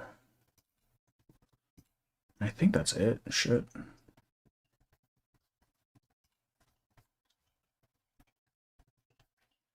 Yeah. Made in China. Brother, Reverse 1999 is made in China. The fuck do you mean?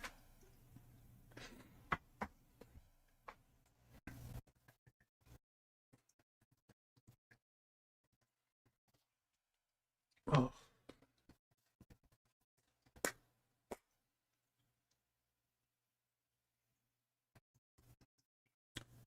I think, when is the next stream? Probably gonna wait until, until Corvus story drops, so next week, most likely.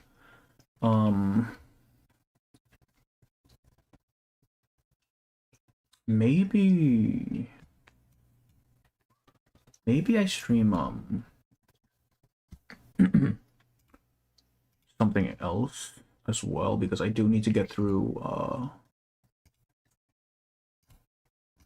I need to get through To a Night Abyss story, and then Lahairoi when it drops tomorrow. So next week is probably going to be a bunch of streams. And part 47209 of Red missing everything again. Damn, Red, how could you? That's terrible.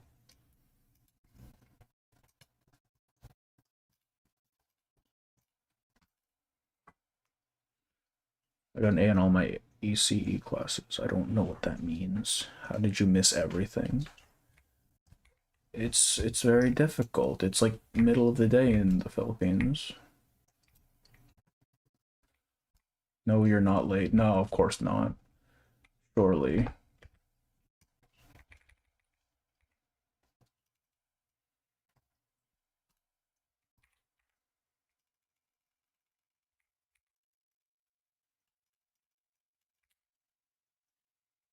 You arrived just on time for Filipino time. Brother, Filipinos never arrive on time. What are you talking about?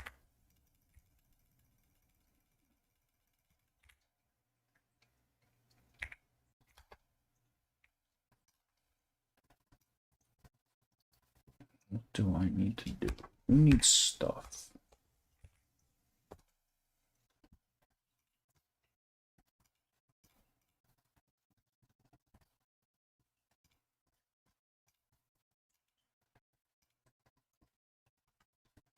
Oh, nice, a reset. Too busy being jolly. What do you mean, man? How do we feel about the new anecdote format, though? If they can up... The story was bad. I did not like the story.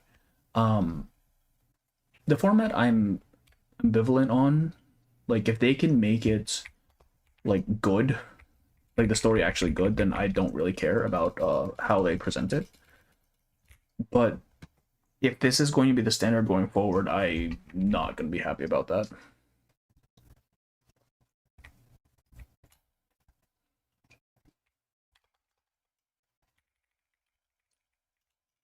Wait, why was that off cycle? What the hell?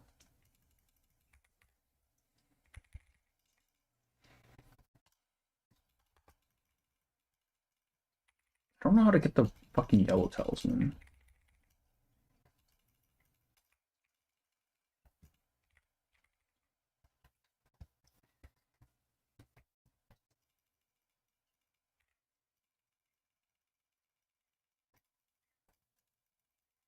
Don't worry, we're talking about how the Foundation has literal go. Yeah, they mentioned that. I still haven't seen it for myself yet, though. Oh, fuck. That screwed that up.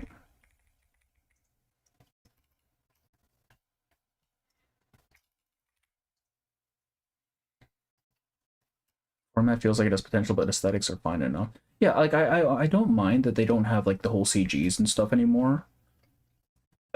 I just feel like you lose a lot in terms of prose and characterization when it's a text, like a text message format, you know what I mean? I would have really liked for them to have kept at least the storytelling style. Because it just feels a lot shallow. Like I mentioned it before, it feels like they are prioritizing player engagement as opposed to like actual story anything. Brother, fucking hell. And that does kind of bother me because I think anecdotes are probably one of the best story pieces in the game, except for maybe character stories. Because I think for a lot of the patches, I like the auxiliary material more than the event story. Jesus.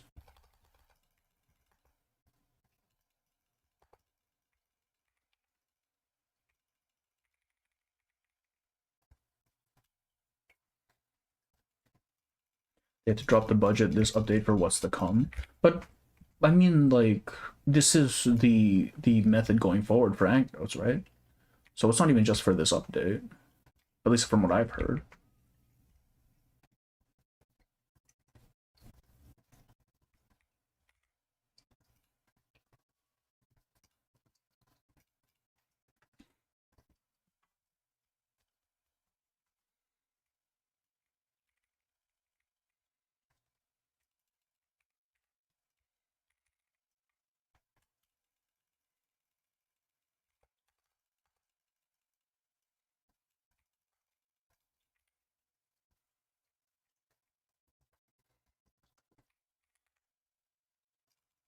God damn it, I hate this character so much. Because you need to keep up, you need to hit with her charges as soon as she enters, and it's really fucking annoying if they're an enemy that moves around a lot. Like this one. Wait, am I really on a black screen? I thought... Jesus Christ. Hang on. Let me... Why does it do that? People just not gonna say anything. Just stare at a black screen. Pog.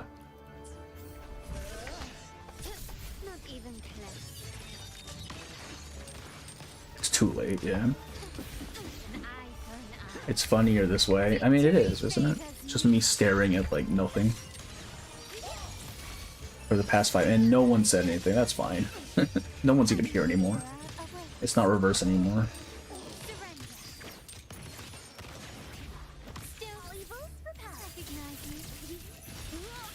Oh, oh.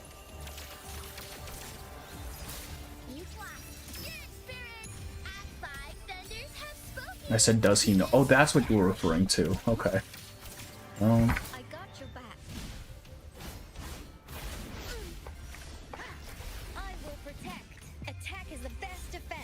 I wanted the title and game change here.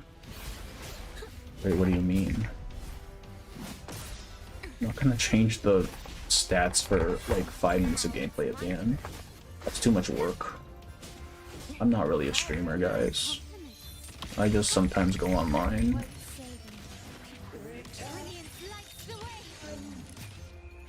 This new graphics update goes wild, hell yeah. Is that the new UE5? Hell yeah.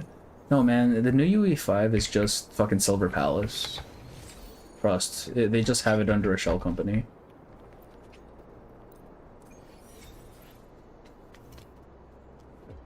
Susie posted her last R1990. Who? Wait, who are we talking about? I don't know if I know this person. Can you keep up?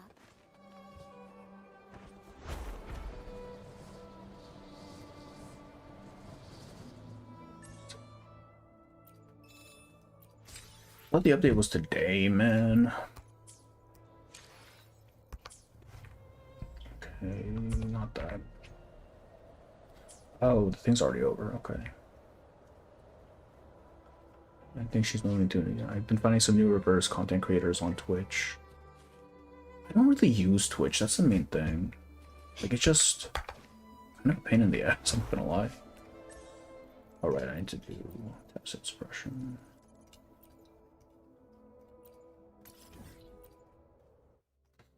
Just multitask like me, stream 800.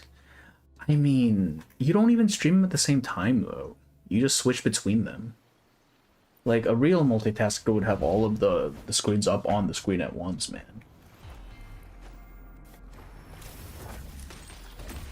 Twitch emotes are better. I mean, yeah, but Twitch as a platform is just kind of annoying because, like, I mainly do video, right? Allegedly. But, which means being on YouTube is just easier.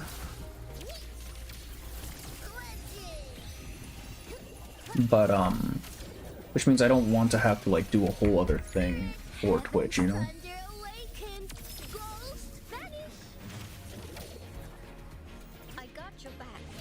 Like, I don't mind restreaming it just because it's minimal effort, but to go any more than it's like, well, I don't even have an audience on Twitch, I don't want to bother with this.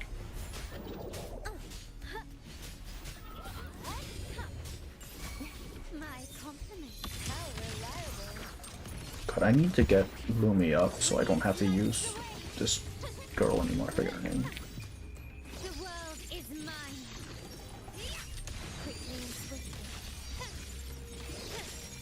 Susie. Oh, Susie. Okay, okay. I know who that is. I did that when doing Deus at 4 games open. Yeah, but like, why though? Man, I haven't even opened any of my Hoyo games in a while. I just can't be bothered.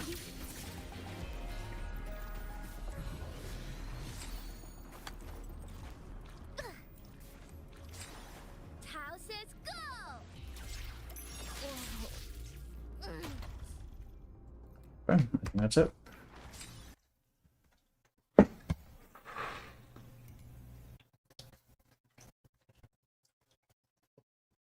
Imagine having more than one gacha game at a time. Damn, I could do Girls Frontline dailies here. But it's not even updated.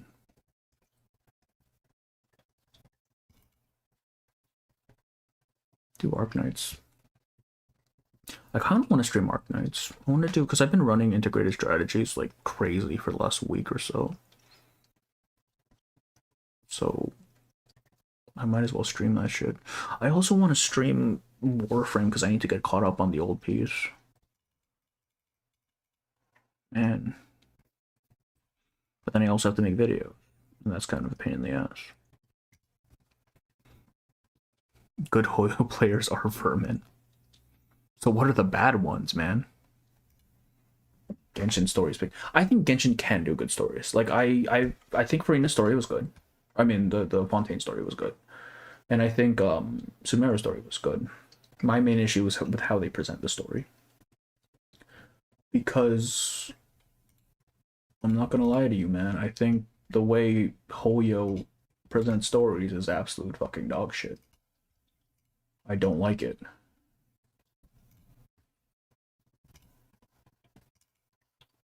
Right? Like,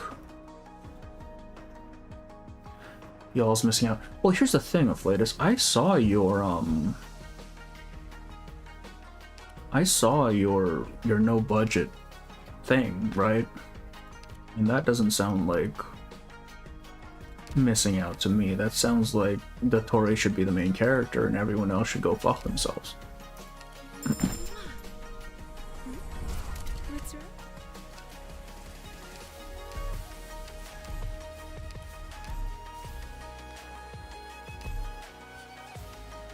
Also, are you gonna do more of the no budget Genshin? Because that one did really well for you.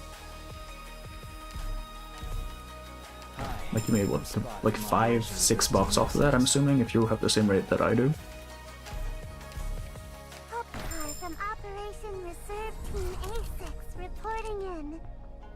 Fontaine sucks. Okay, I'm gonna be honest with you, I barely remember Fontaine since that was like 2022 or something. I just remembered I enjoyed the story for it.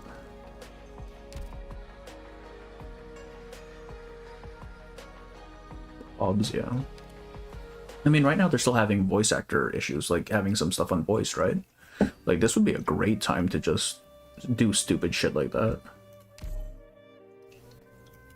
Because, like, I mean, I'm sure people will be looking it up, right?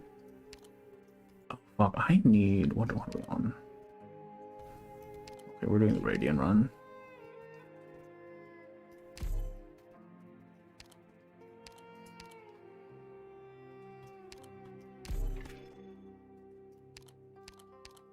Oh, that's block count. That's, I mean, wait, is this block count? What is this?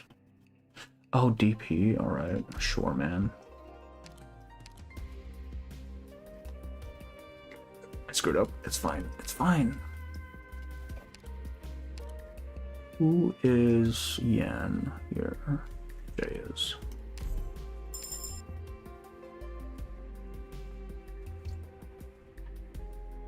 Police stars are eternally bogged down by the need to appeal to the lowest common denominator by having enough hype moments or touching over his. There's that, right? I can imagine it was somewhat good, but the ceiling for chances is eternally be good. Okay, correct. There is that. My issue with, and it does tie into the whole appealing to the lowest demographic, is this idea that you have to tell the player everything. Right? Like Genshin literally has this floating fucking fairy giving you exposition the entire time.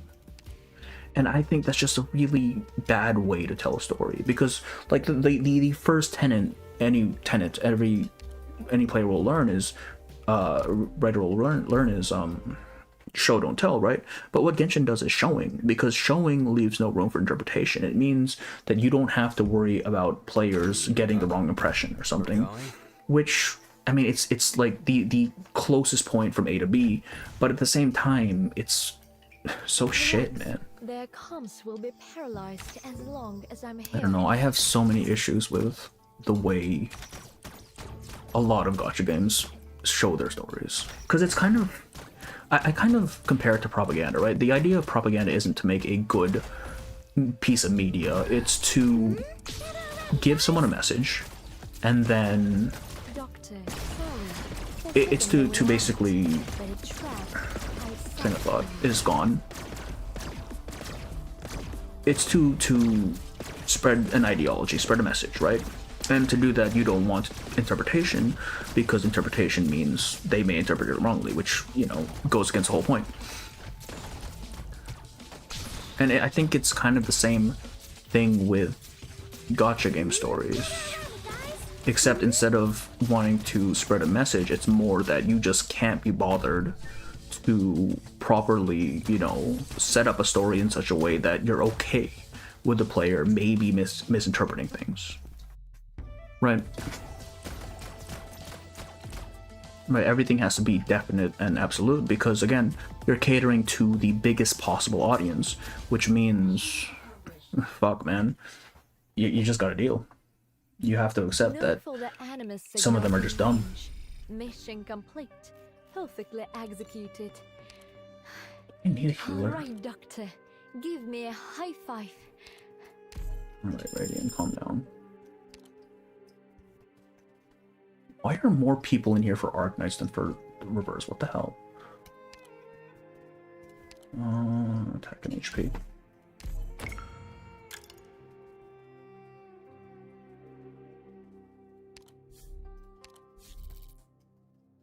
I need to get the second ending. Flower, one flower, fuck that. Do this.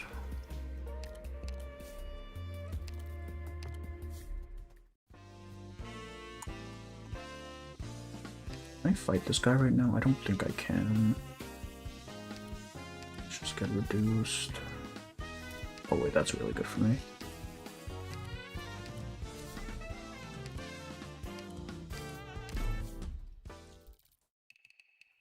Reverse title Genshin discussion, Arknights gameplay.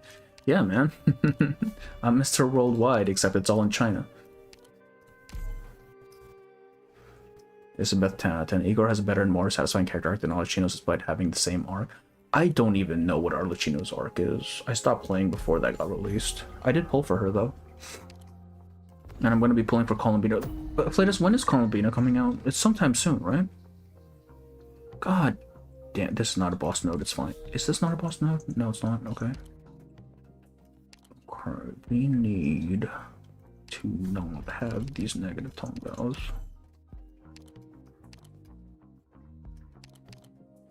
I think we're gonna get rid of the speed one. 4 weeks still? Jesus Christ. And when are we getting to Saritsa, man? I need to complete my goddamn Archon collection so I can just never touch the game again. Don't need another support, right? You might need a sniper. Yeah, let's grab this. And grab our Cheto, I think. Since she has a broken ass AS buff.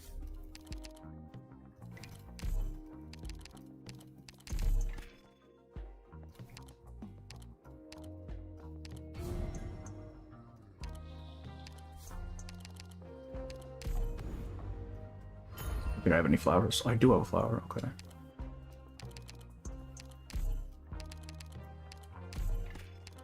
Wait, what was that? Oh, God, okay.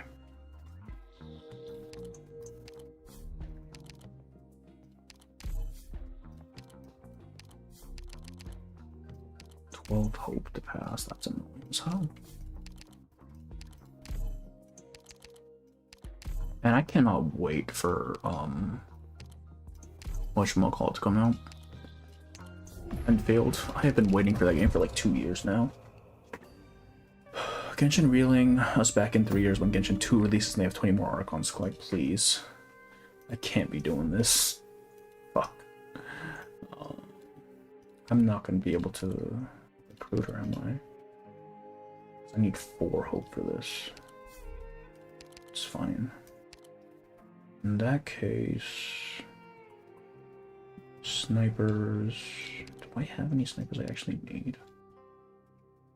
Oh, I guess I'll just light her candle then. After now, I have a deep sense of pure hatred for the Genshin.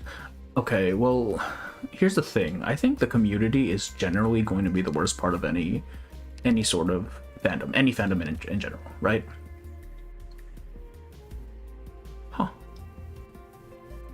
That's really dumb. I'm assuming that's a fuck ton of damage. I'd rather do this one, honestly.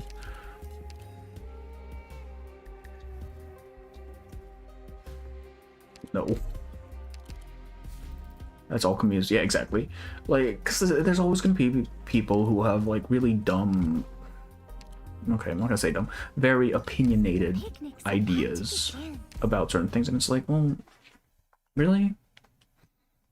Is that necessary? Shit, man. Huh? We're going? Relax. Their comms will be paralyzed as long as I'm here. I have no idea what Radiant's accent is supposed to be. But I feel like it's almost Chinese, but not quite. I'm here to help. Doctor, our gender signals, while the rest of you move. That's just tribal. Yeah, it's basically just tribalism. Which, I mean, I'm not surprised, but it's really fucking annoying, man. There's one's gonna be a Sif somewhere in all communities. Damn, you really just pulled their name out like that. That's crazy. We're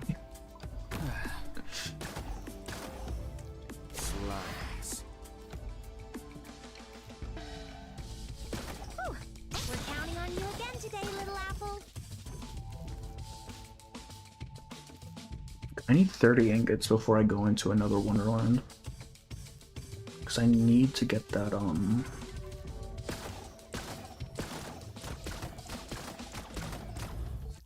the second boss encounter. Boss. The worst part is they're migrating to this game. Frankly, I don't like where this is heading. The thing is, you can always just ignore them, right? Like, they'll be loud. Yes, they're always loud, but, like, I don't think it's too big of an issue, honestly. Because I feel like, especially for reverse, the sort of people who are going to stay around have to be of a certain, like,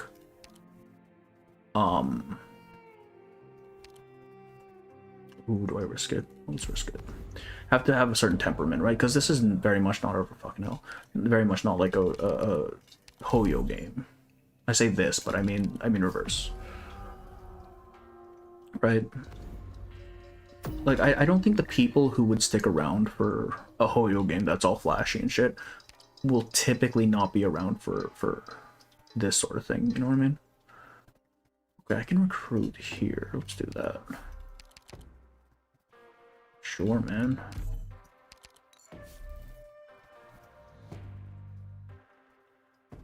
Brother, your biggest fan, they might be watching right now. That's tragic. I don't know. I don't think they watch my streams, at the very least.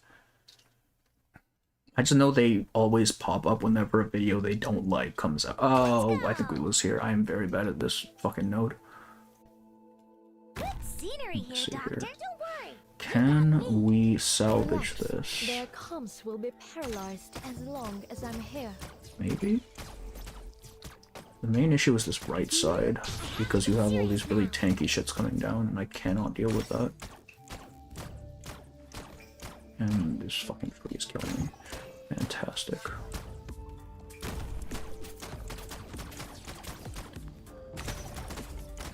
Doctor, Pop this right now, I think. That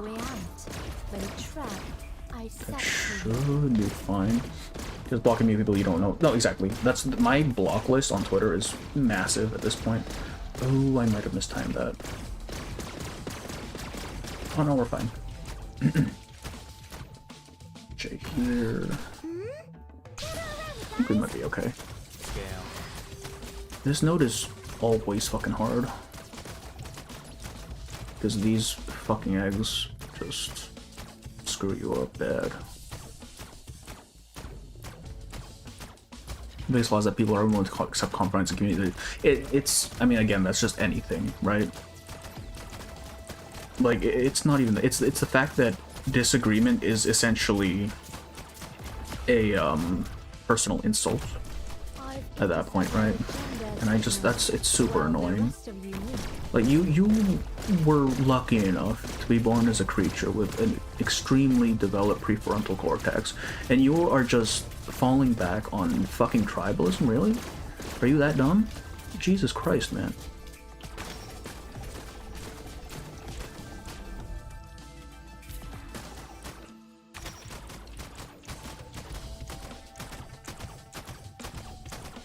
Kindness, people believe that the hate Igor God is based on misandry, and the Igor son acting who's all is him showing people in his lead role in the Kiev endurance. I think it's a bit of both, I'm gonna be honest with you. Because I have seen people just hate Igor because he's a man. Like that very much exists. But I can see people being upset for that other reason. That's a very reasonable reason to be upset.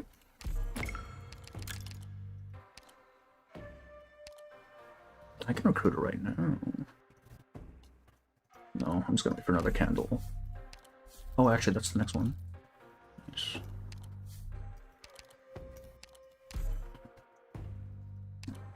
Grab Archetto. Grab. Oh.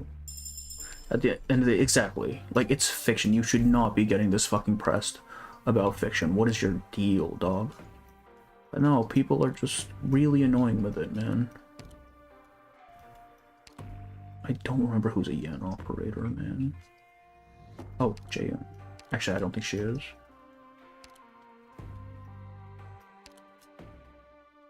Jesus Christ, who falls under the fucking Chen? I really want to spend 6 on Chen now.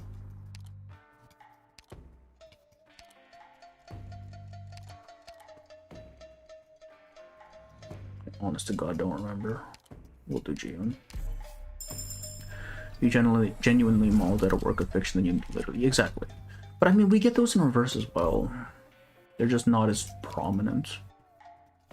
Because reverse is small.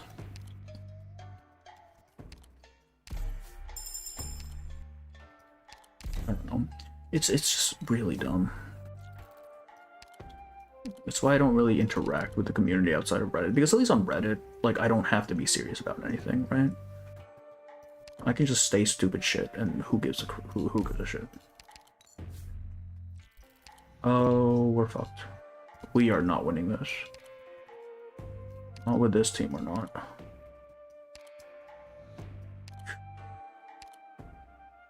Maybe.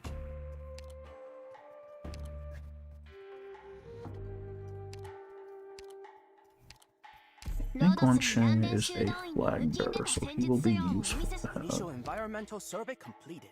Nothing abnormal. We are good to go. Shooter, okay. I will complete the task. What is more Russian than to co-opt Ukrainian identity claiming as their own? I mean, yes, but also, oh right, costs are randomized. I fucking hate this game. Verified all elite units in position. It's just, I don't know, it's so annoying. It is so fucking annoying. Don't go off on your own, or you might get I need these to not leak, please. Don't have ground units, holy shit.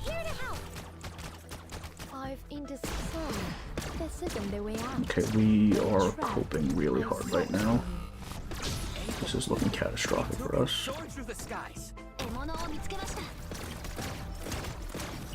You have a defender at least, but still. I'm in position.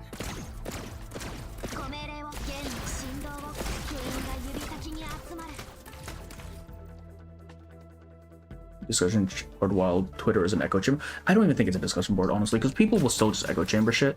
It's just not as prevalent, right? Because, oh god, I think we lose here.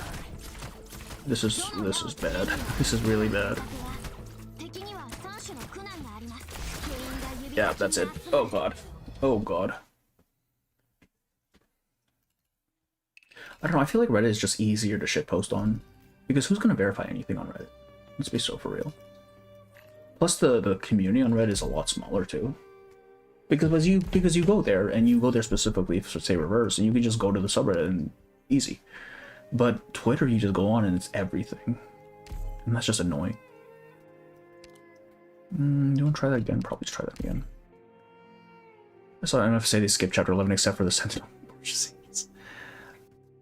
You know, sometimes you just gotta let people do their thing, you know? It's not worth it. Where's Mizuki? There he is. Punk ass bitch.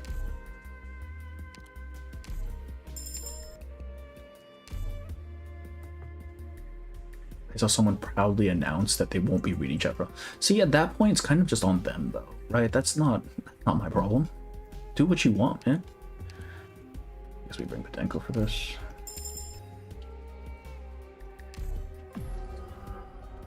I'm not mad at work fiction. I just don't like people who randomly consume browser shit for no reason, like Rubu's community. Yeah. Okay. Well, to be fair, I think it's both. Like, I have seen both sides do that one. Like, what are you people doing? Are you really so bored that you just want to talk shit? Really? Like, come on now. Like, I feel like if the primary way you express your enjoyment of a piece of media is by shitting on another piece of media, you might want to reassess whether or not you actually like that piece of media. Because, like, what are we doing? What's the point? Don't worry. Also, these fish have guns. I don't understand Radiant's design.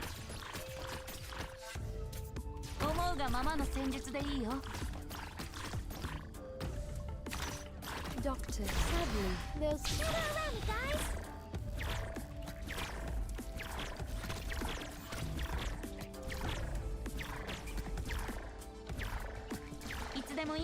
God, he doesn't get... Oh, shit.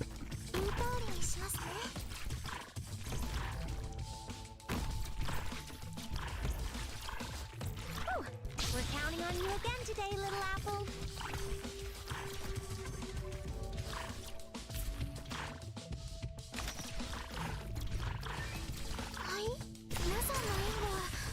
Like 80% that are either extremely privileged or major in business. Maybe. I also think it's just partly that they just have literally nothing better to do.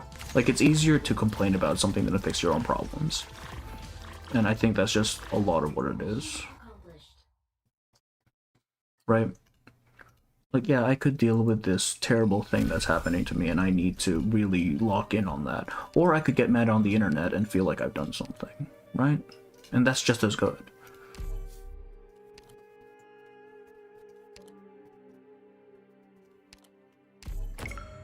There's no way their life is eventful enough while still being able to post like that.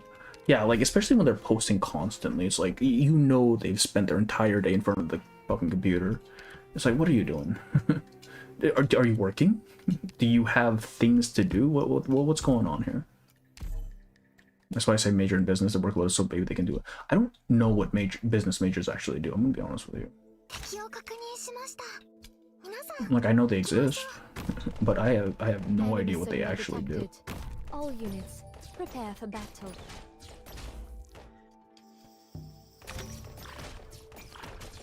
I have to get serious now. Probably can't go here.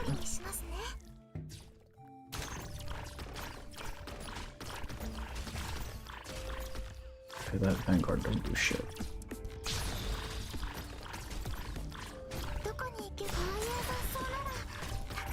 It's something to say the workload is to do addition tips. But, like, what do they actually do, though? Like, what does a typical business major wind up doing when they leave college? Because I have no earthly idea. Like, do they become secretaries? Like, what's the deal here? Profit equals revenue minus expenses. Well, yeah, but I just mean, like, in terms of job market, right? Like if I'm a computer science major, and ideally I would have gone into some sort of programming gig, right? I have no idea what the through line is for a business major. This isn't the way out. Coloring pages over here, they do nothing. Damn.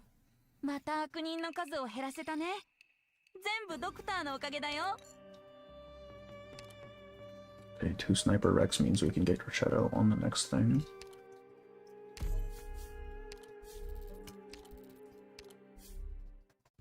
Supporter rack means we can rank up Radiant as well. Very nice.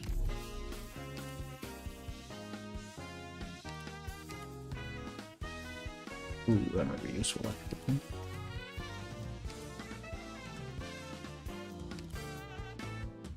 Have that. Why do we have 29 coins? What the fuck?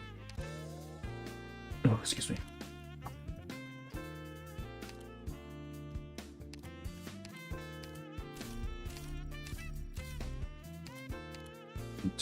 Probably got this as well.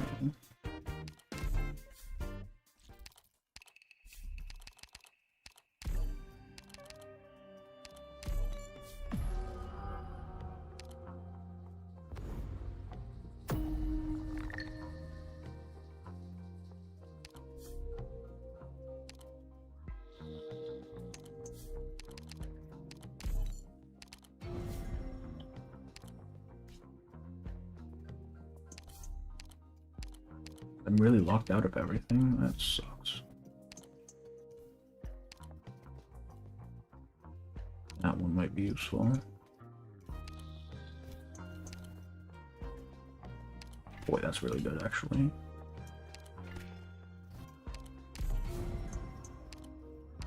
Please let me pass. God damn it. Oh wait, I just need one. Oh, nothing here's gonna take one health though.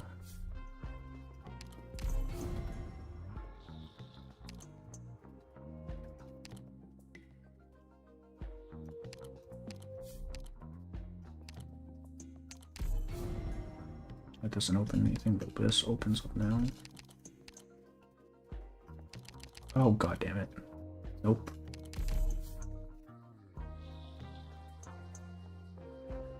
I literally can't progress. There we go.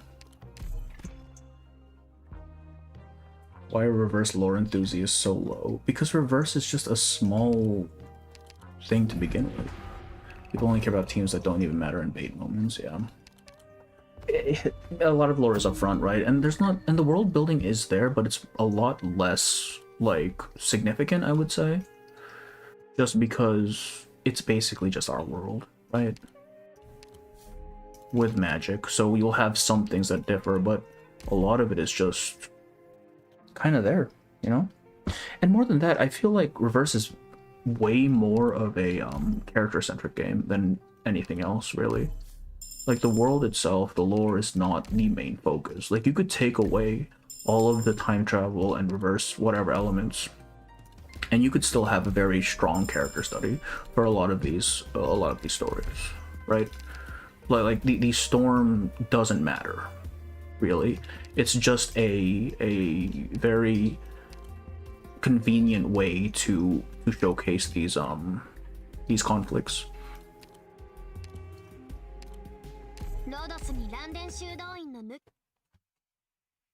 Right. So, like, in terms of lore, it's not the focus. It's not the main thing you're really coming into this game for. Shit takes time, give me a while. Red, I saw your video. The very first video you've made, and it's like 10,000 or so. Holy shit. That is something, man.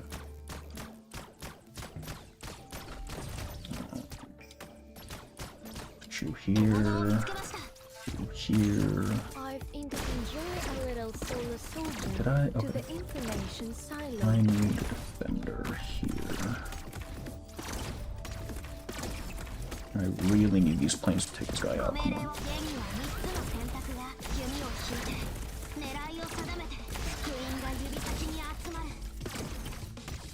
Still insane. I didn't expect that pop up. I was thinking 1k max. I think 1k max is the expectation. It is very much because my stuff usually hits 1k max, maybe. So 10k, Jesus Christ. I think who else did one? I think Seal did one as well. And I think theirs popped off too. People just really like the little trivia videos, I think. Which is annoying because it was one of my very first video ideas. I just never got around to it. So I definitely missed the boat on that one. Doctor, enjoy a little solar soldier to the information silo.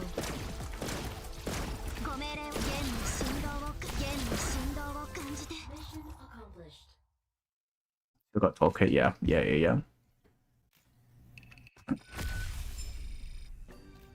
So hopefully we have more actual like content creators for the game. Then I can not do as much work.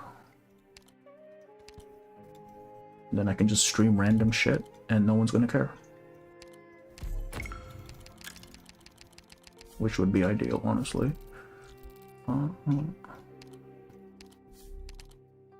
None of my vids ever hit 5. I mean, I've only had one that hit 5 digits, and that one was out for months.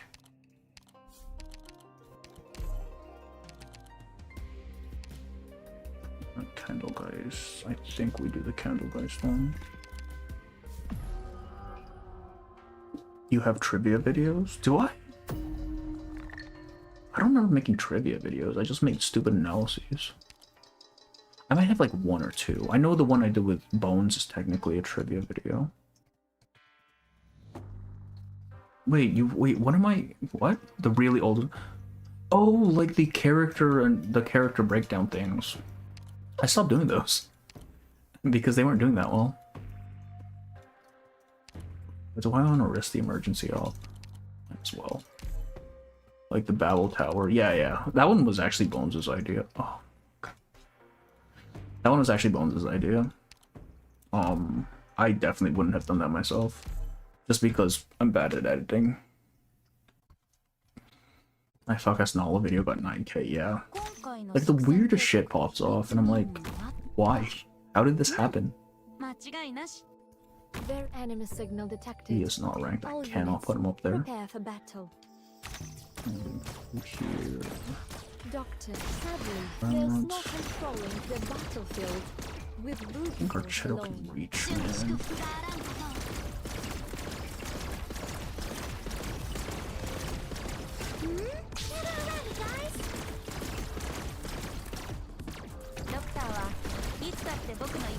Yeah, Mizuki doesn't heal unless he's at E2, so he just dies. Why are these guys so fucking tanky? Holy shit. Need you to not kill my dude. Oh, we're already leaking. This is fucked. It's all fucked. I got too greedy. I've eaten this isn't the way out. But a trap I set for you.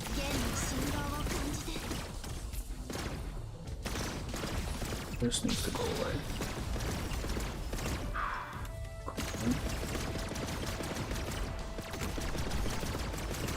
I swear to God, these goddamn fireballs, man.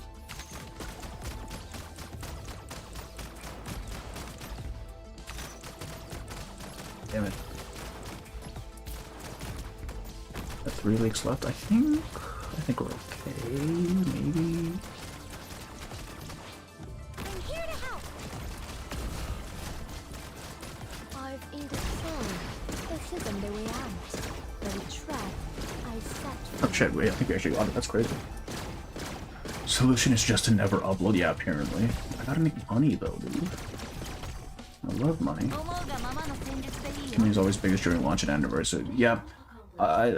If I was smart, I would actually like take advantage of those periods. I never do though. I hope I get dedicated haters next. Yeah, man, there's nothing that really drives you more than a dedicated hater. Someone who's just there to tell you you're fucking bad at what you do. I think May is Yan. I don't need another sniper recruit anyways. Your biggest hater. Damn.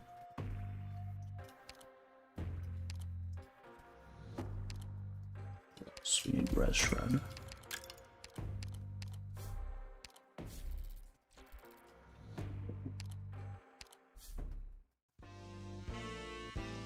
Oh, this. Save that.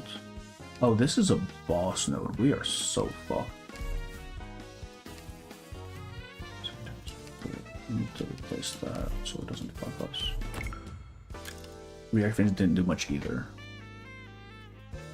Reaction videos, I think, require a very specific audience. Like the sort of audience that's there because they want to watch you do shit and not necessarily the content itself. And I don't consider myself super entertaining, so that doesn't really work for me. That's why I don't like doing reaction videos. I'm gonna go back and doing them because I need just stuff to post, but God, I don't like doing reaction videos.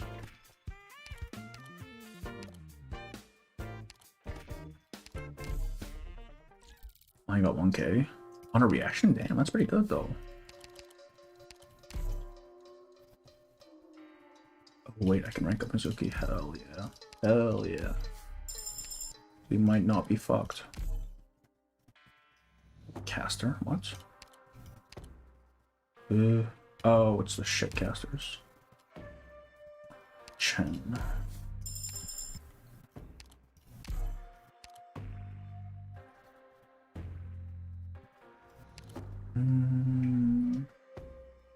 I think Ayobe has.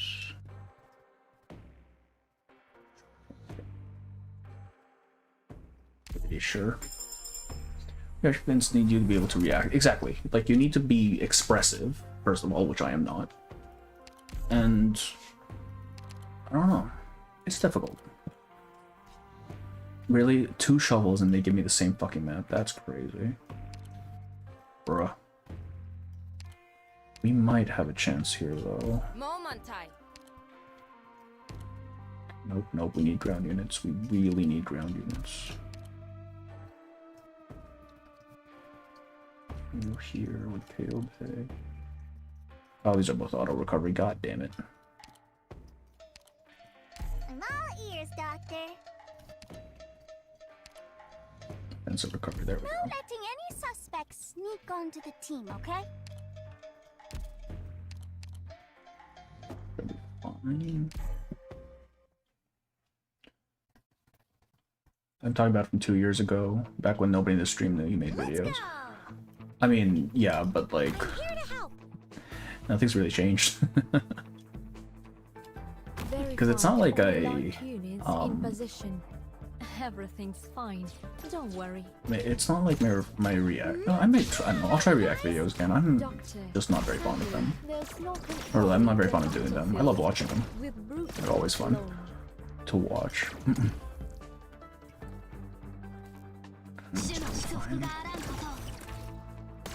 Alright, we need to like thin this herd back here because if we don't, they are going to fuck us.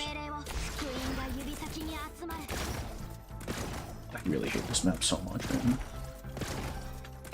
As if I wasn't there when the narrative about narrators first got released. I didn't even know you were there. Shit, that's crazy. Because that's an old fucking video.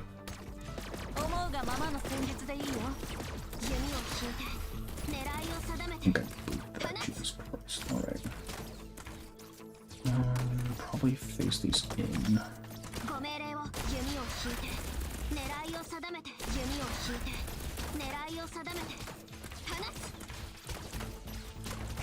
Okay, I need defenders up now. Healer? No healer. We don't even have deployment space. We're fucked. Yeah, okay. Alright, I think that's it. I need to go to bed. It's getting too late. I'm not even tired, but I have to go to bed.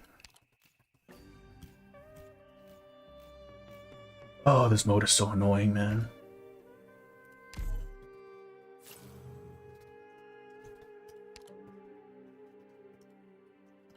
Yeah, I kind of want to stream more Arknights.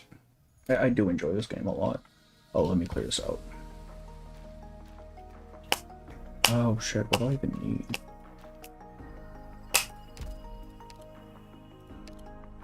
Alright, maybe I don't clear it out. I'll do that later, I guess. I'm going to bed, man. I'm tired. Well, I'm not tired, but I need to go to bed because I have to get up tomorrow.